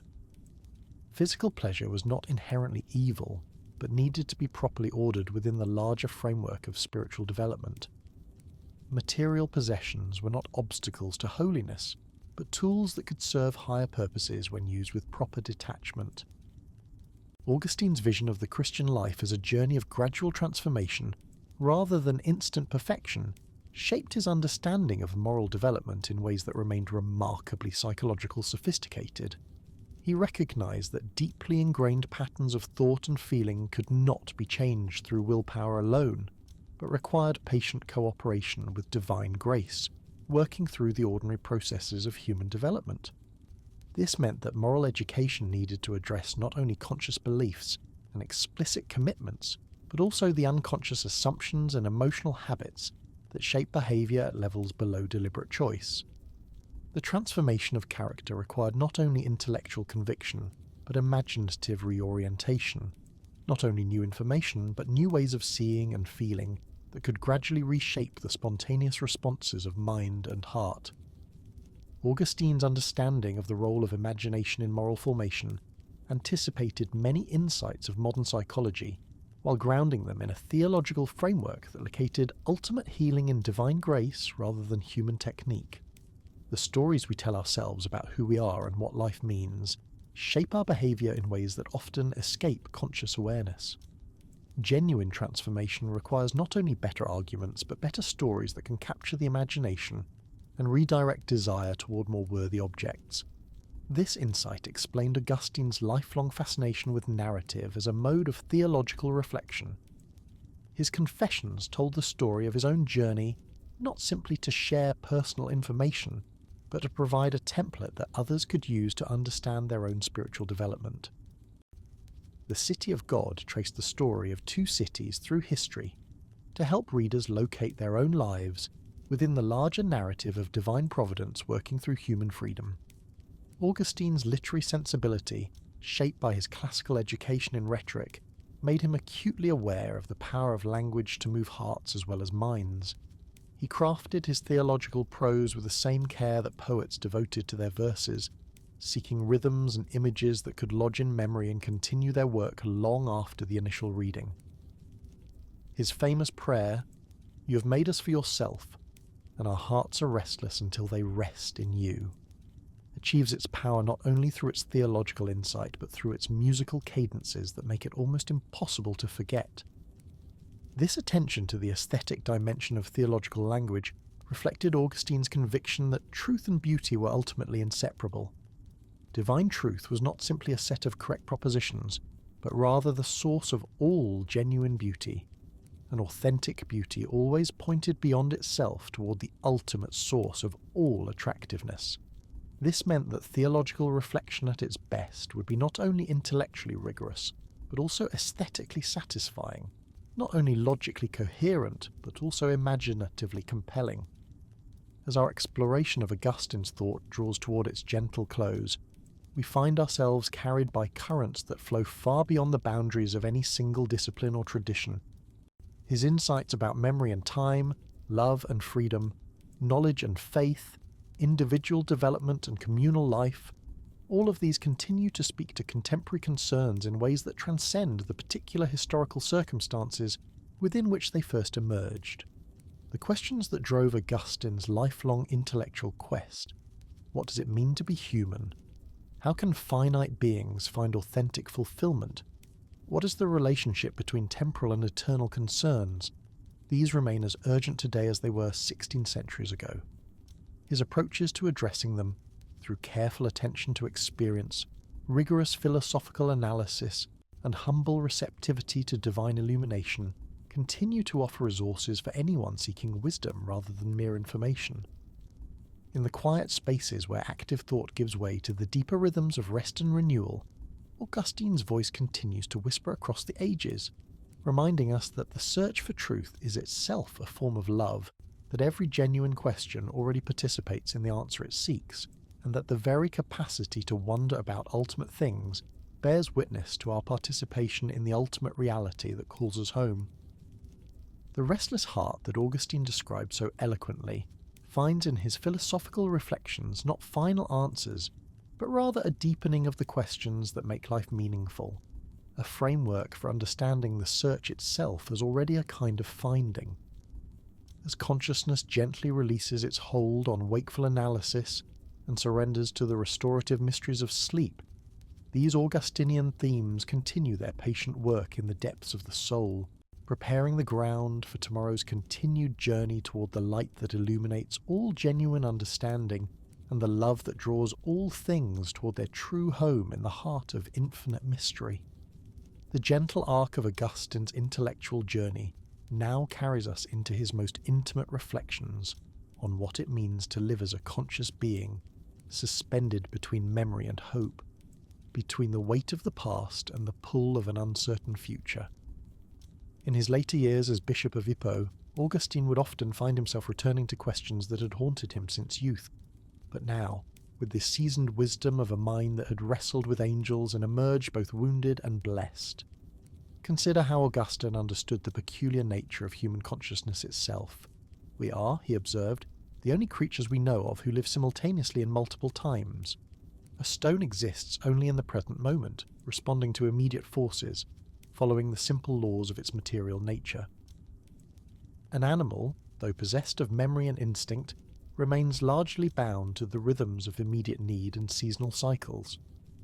But human beings inhabit a strange temporal landscape, where past, present, and future interpenetrate in ways that create both unprecedented possibility and unique forms of suffering.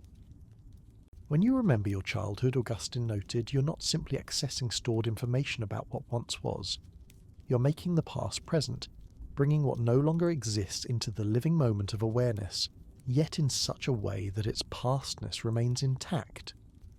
The remembered afternoon carries with it not only its content, but also its temporal quality, its sense of being gone, its melancholy beauty that comes precisely from its irretrievable distance. Memory is thus not mere storage, but a mysterious form of presence that somehow contains absence within itself. Similarly, when we anticipate the future, we extend our present consciousness into what does not yet exist, populating the not yet with hopes and fears that shape our present experience, even though their objects may never come to pass. The businessman worrying about tomorrow's meeting, the student dreaming of graduation, the lover planning a proposal, all are living partly in times that exist only as possibilities. Yet these imaginary times exert real influence over present choices and present happiness. Augustine saw in this temporal structure of consciousness a reflection of our deepest spiritual condition. We are beings made for eternity, who find ourselves embedded in time, souls that hunger for perfect presence yet must live in the realm of absence and becoming. This temporal displacement is not an accident or a punishment, but rather the very condition that makes possible the journey of return to our ultimate home. The restlessness generated by our temporal condition prevents us from settling prematurely for partial goods, keeps us moving toward the infinite fulfillment that alone can satisfy our deepest longings.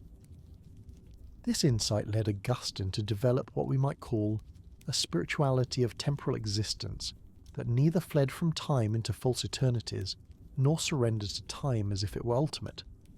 Instead, he learned to inhabit time as a pilgrim, using temporal goods without being used by them, engaging fully with temporal responsibilities while maintaining awareness of their provisional character. This pilgrim consciousness shaped every aspect of his mature understanding of Christian existence. The pilgrim knows that every earthly attachment, however legitimate and necessary, must be held with what Augustine called a holy looseness. The spouse, the children, the work, the community, all of these are genuine goods that deserve our care and commitment, but none can bear the weight of ultimate significance.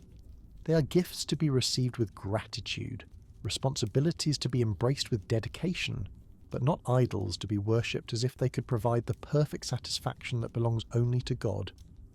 Augustine's exploration of friendship illustrates this pilgrim approach to human relationships. He had experienced in his youth the devastating loss of a dear friend, a grief so overwhelming that it taught him the dangers of loving finite beings as if they were infinite.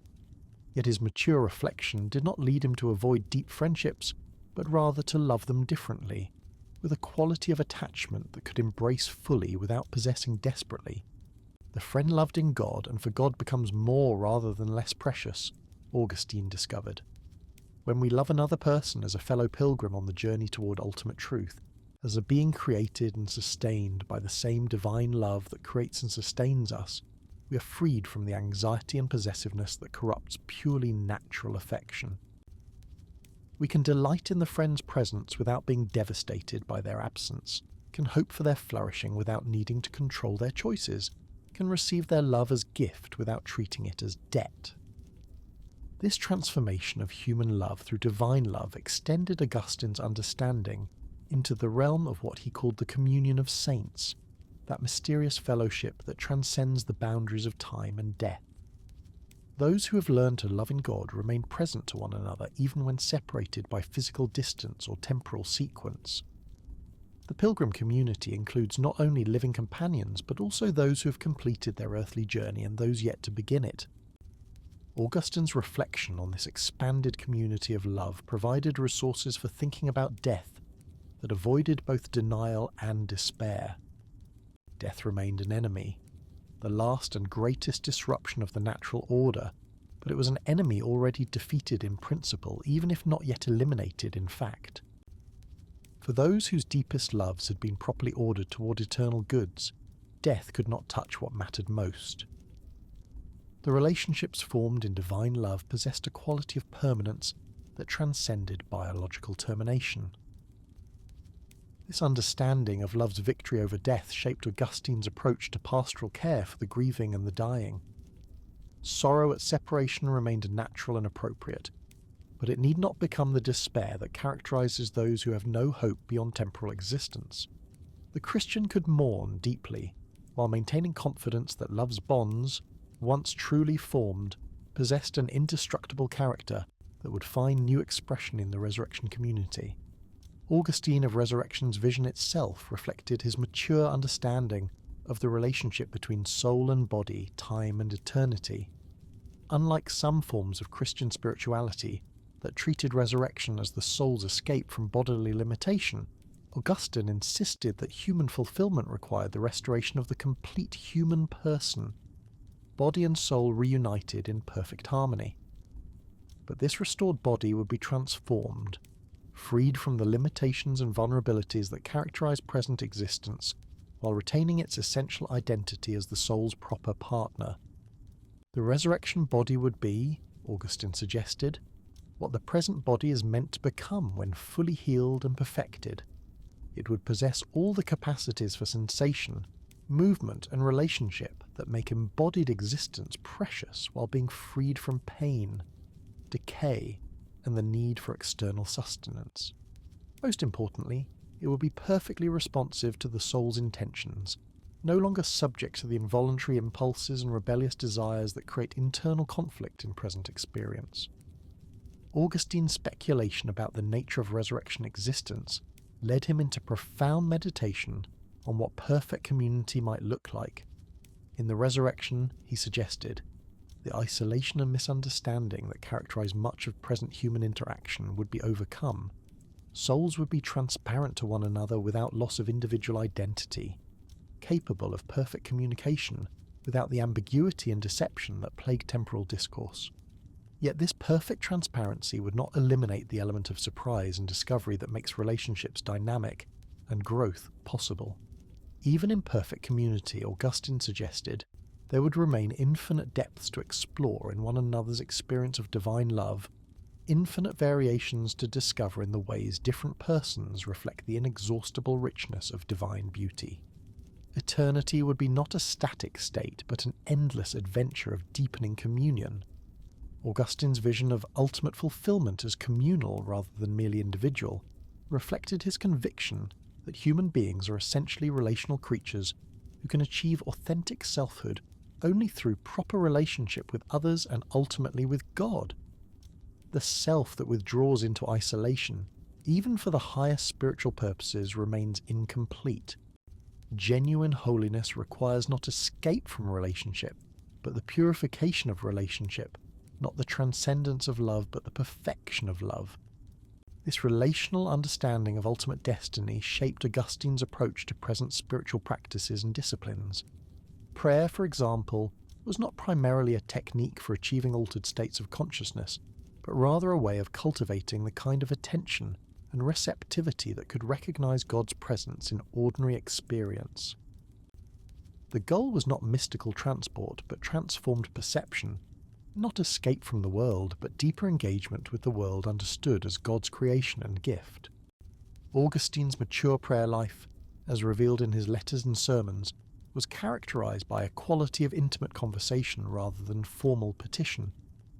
He spoke to God as a friend speaks to a friend, sharing not only requests and concerns but also observations, questions, and expressions of wonder at the mystery of existence itself. This conversational quality reflected his conviction that prayer was not primarily about changing God's mind, but about aligning human will with divine purposes already graciously oriented toward human flourishing. The practice of lectio divina, the slow, meditative reading of Scripture that Augustine both practiced and taught, exemplified his approach to spiritual formation through attention rather than effort. Rather than racing through biblical texts to extract information or moral instruction, the practitioner learned to dwell with individual passages, allowing their imagery and rhythm to penetrate consciousness at levels deeper than analytical understanding. Augustine discovered that Scripture possessed what he called an inexhaustible depth that revealed new meanings as the reader's spiritual maturity developed. The same passage that spoke to him as a young convert continued to yield fresh insights decades later, not because the text had changed, but because his capacity to receive its message had been gradually refined through experience and grace. The Bible thus served not merely as a source of doctrine, but as a living companion in the journey of spiritual development. This understanding of Scripture as inexhaustibly rich connected Augustine's approach to biblical interpretation with his broader theology of divine pedagogy. God's self-revelation was accommodated to human capacity at each stage of development, while remaining infinitely beyond complete comprehension. The same divine truth that could nourish a child's simple faith could also challenge the most sophisticated theological reflection, not because it was ambiguous, but because it was inexhaustibly profound. Augustine's theological method reflected this same balance between accessibility and depth. His sermons were crafted to speak simultaneously to the unlettered peasants and the educated aristocrats who comprised his congregation, using concrete imagery and simple language to convey insights that could occupy philosophers for lifetimes. His ability to find profound meaning in familiar biblical stories and everyday experiences made theology not an esoteric discipline for specialists, but a dimension of ordinary Christian existence. The bishop who could move seamlessly from discussing the metaphysics of divine eternity to offering practical advice about marital relationships, from analysing the logical structure of Trinitarian doctrine to meditating on the spiritual significance of seasonal changes, embodied the integration of contemplation and action that he saw as the goal of Christian formation. Theology was not separate from life, but rather the deepest understanding of what life meant and where it was leading. Augustine's influence on the development of Christian spirituality extended far beyond his explicit theological formulations into the very tone and texture of Western Christianity's approach to the relationship between human and divine. His combination of intellectual rigour and emotional warmth, philosophical sophistication and pastoral sensitivity, created a reflection that, on a template for theological, both the mind's need for coherence and the heart's hunger for meaning. The Augustine who emerges from careful study of his complete corpus is neither the stern predestinarian of some later interpretations, nor the sentimental mystic of others, but rather a profoundly human figure whose intellectual journey mirrored the spiritual struggles of every sincere seeker. His questions were universal, even when his answers reflected the particular circumstances of his historical moment. His willingness to acknowledge uncertainty about penultimate matters while maintaining confidence in ultimate ones provided a model for theological humility that could engage honestly with complexity while avoiding paralyzing skepticism. As the gentle currents of Augustinian thought carry us deeper into the realm where active reflection yields to the restorative rhythms of rest, we find ourselves inhabiting a landscape shaped by insights that transcend the boundaries between philosophy and spirituality, between individual development and communal flourishing, between temporal engagement and eternal perspective. Augustine's voice continues to speak across the centuries with a quality of intimate universality that makes ancient wisdom contemporary and distant truths immediately relevant. The restless heart that Augustine described so memorably in his Confessions finds in his mature theological vision not the elimination of all questioning, but rather the framework within which questioning itself becomes a form of prayer, a mode of participation in the divine life that is both absolute mystery and perfect love. The search for truth reveals itself as already a kind of finding, the journey toward God as already a form of arrival, the very capacity to long for ultimate meaning as evidence of our participation in the ultimate reality we seek. In the drowsy transition between waking thought and sleeping peace, these Augustinian themes continue their quiet work in the depths of consciousness, preparing the soil of awareness for tomorrow's continued exploration of the inexhaustible mystery that calls every human heart toward its true home in the infinite love that creates, sustains, and draws all things toward their perfect fulfillment in divine communion. The twilight of Augustine's earthly journey brought with it a deepening awareness of what he had come to understand as the fundamental rhythm of all existence, the great breathing of creation itself as it moves between the inhalation of divine love and the exhalation of grateful response. In his final years as bishop, as the Vandals pressed ever closer to the gates of Hippo, and the world he had known trembled on the edge of transformation, Augustine found himself returning again and again to the mystery of what he called the eternal present, that paradoxical moment where all times converge in the heart of divine awareness. Consider how strange it is, Augustine reflected, that we who live so thoroughly in time should be capable of conceiving eternity at all. The very fact that we can imagine a mode of existence beyond the flow of before and after suggests that something within us already participates in that eternal dimension, even while we remain bound to the sequence of moments that constitutes our temporal experience. When we speak of always and never, of forever and beyond, we're using concepts that transcend anything we have actually experienced. Yet these concepts feel not foreign, but somehow native to consciousness itself. Augustine came to see this capacity for eternal perspective as perhaps the clearest evidence of what Scripture meant in declaring human beings made in the image of God. We are temporal creatures who can think eternal thoughts, finite beings who hunger for infinite satisfaction, mortal souls who conceive of immortality not as an impossible dream, but as the deepest truth about our own nature.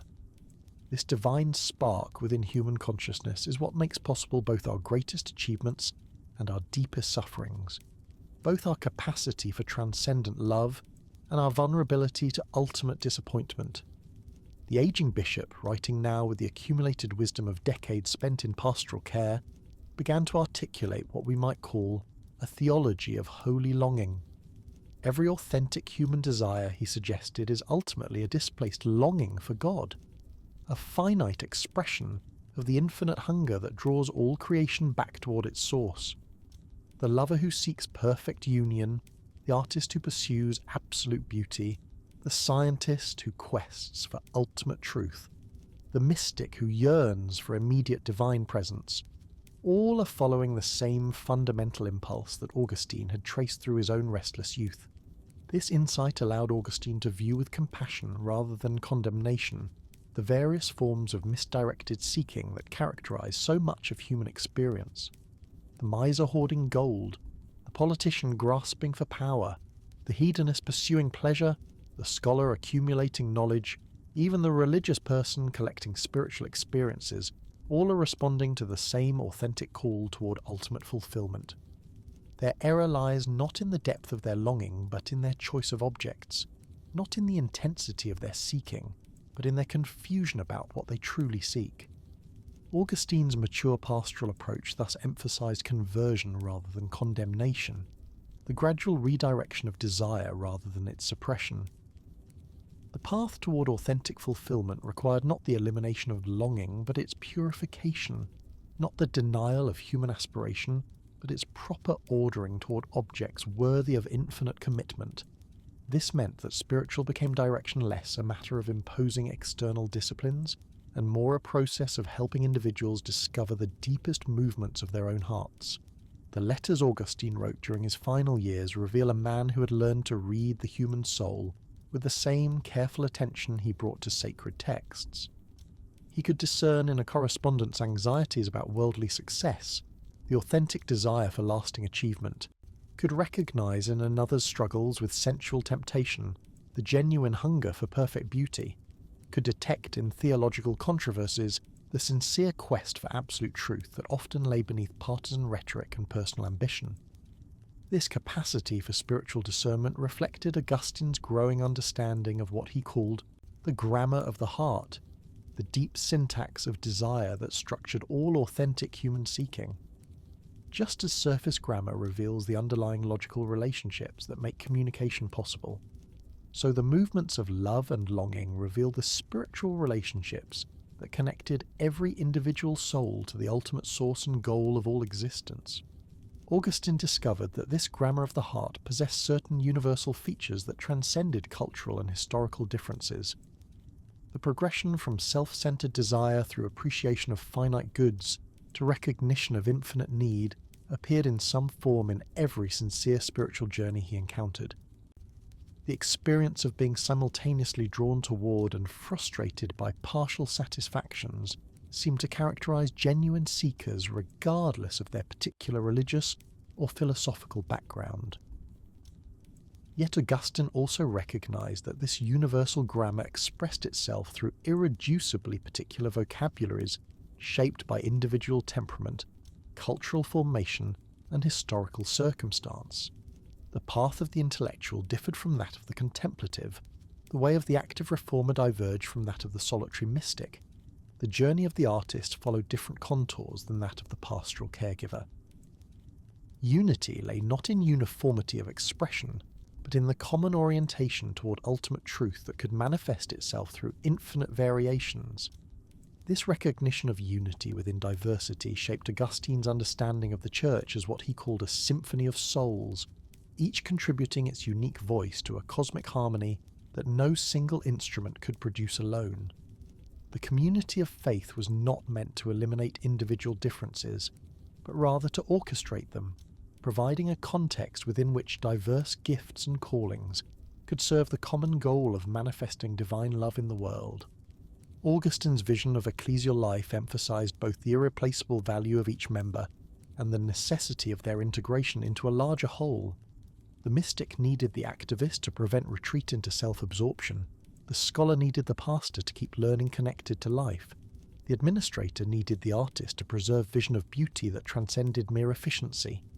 Each vocation possessed its own dignity and made its own essential contribution to the Church's mission. This organic understanding of community extended Augustine's thinking into questions about the relationship between individual sanctity and social transformation that would influence Christian social teaching for centuries. Personal holiness was not a private achievement, but a communal responsibility, while social reform was not merely external rearrangement, but the fruit of internal conversion multiplied across countless individual hearts. Augustine saw in the interconnectedness of personal and social transformation a reflection of the fundamental unity that characterized all of creation. The same divine love that worked to heal individual souls also worked to restore just relationships between persons, communities, and nations. The same grace that enabled personal conversion also empowered movements for social justice. The same truth that illuminated individual minds also guided communities toward wiser policies and more equitable institutions. This integration of personal and social dimensions of Christian existence shaped Augustine's understanding of what he called the politics of love.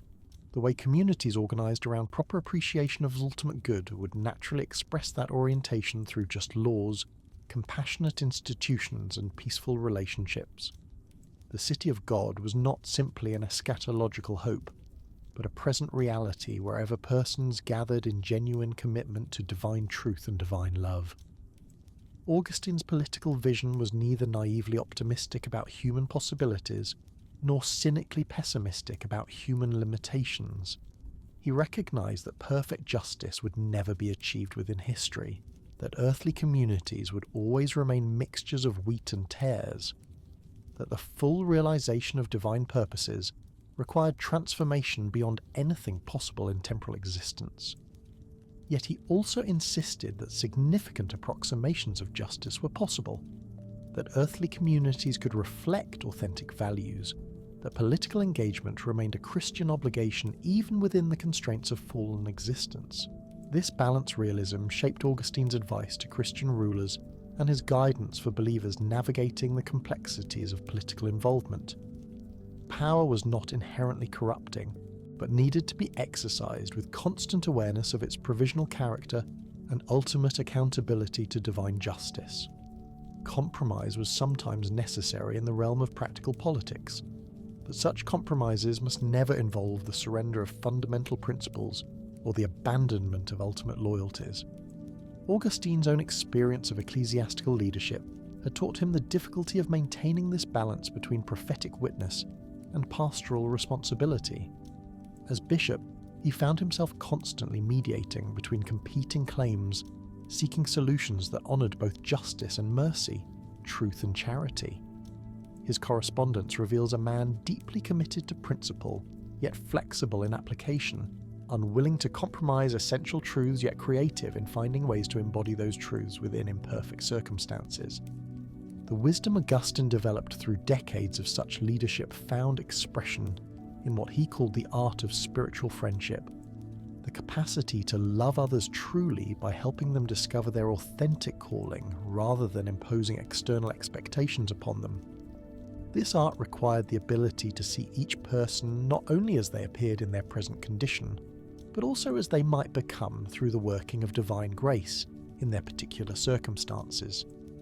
And so, as the gentle currents of Augustine's wisdom carry us toward the peaceful shores of sleep, we find ourselves enriched by the journey through one of history's most searching minds. From his restless youth to his profound maturity, Augustine showed us that the human heart's deepest questions are not obstacles to overcome, but pathways to walk, not problems to solve, but mysteries to embrace. His voice whispers still across the centuries, reminding us that our very capacity to wonder, to love, to seek truth beyond ourselves is evidence of our participation in something infinitely greater than our individual existence. As consciousness releases its hold on these beautiful ideas and surrenders to the restorative rhythms of rest, may Augustine's insights continue their quiet work in the depths of your soul, preparing tomorrow's continued journey toward the light that illuminates all understanding. Sleep well, fellow travellers of thought.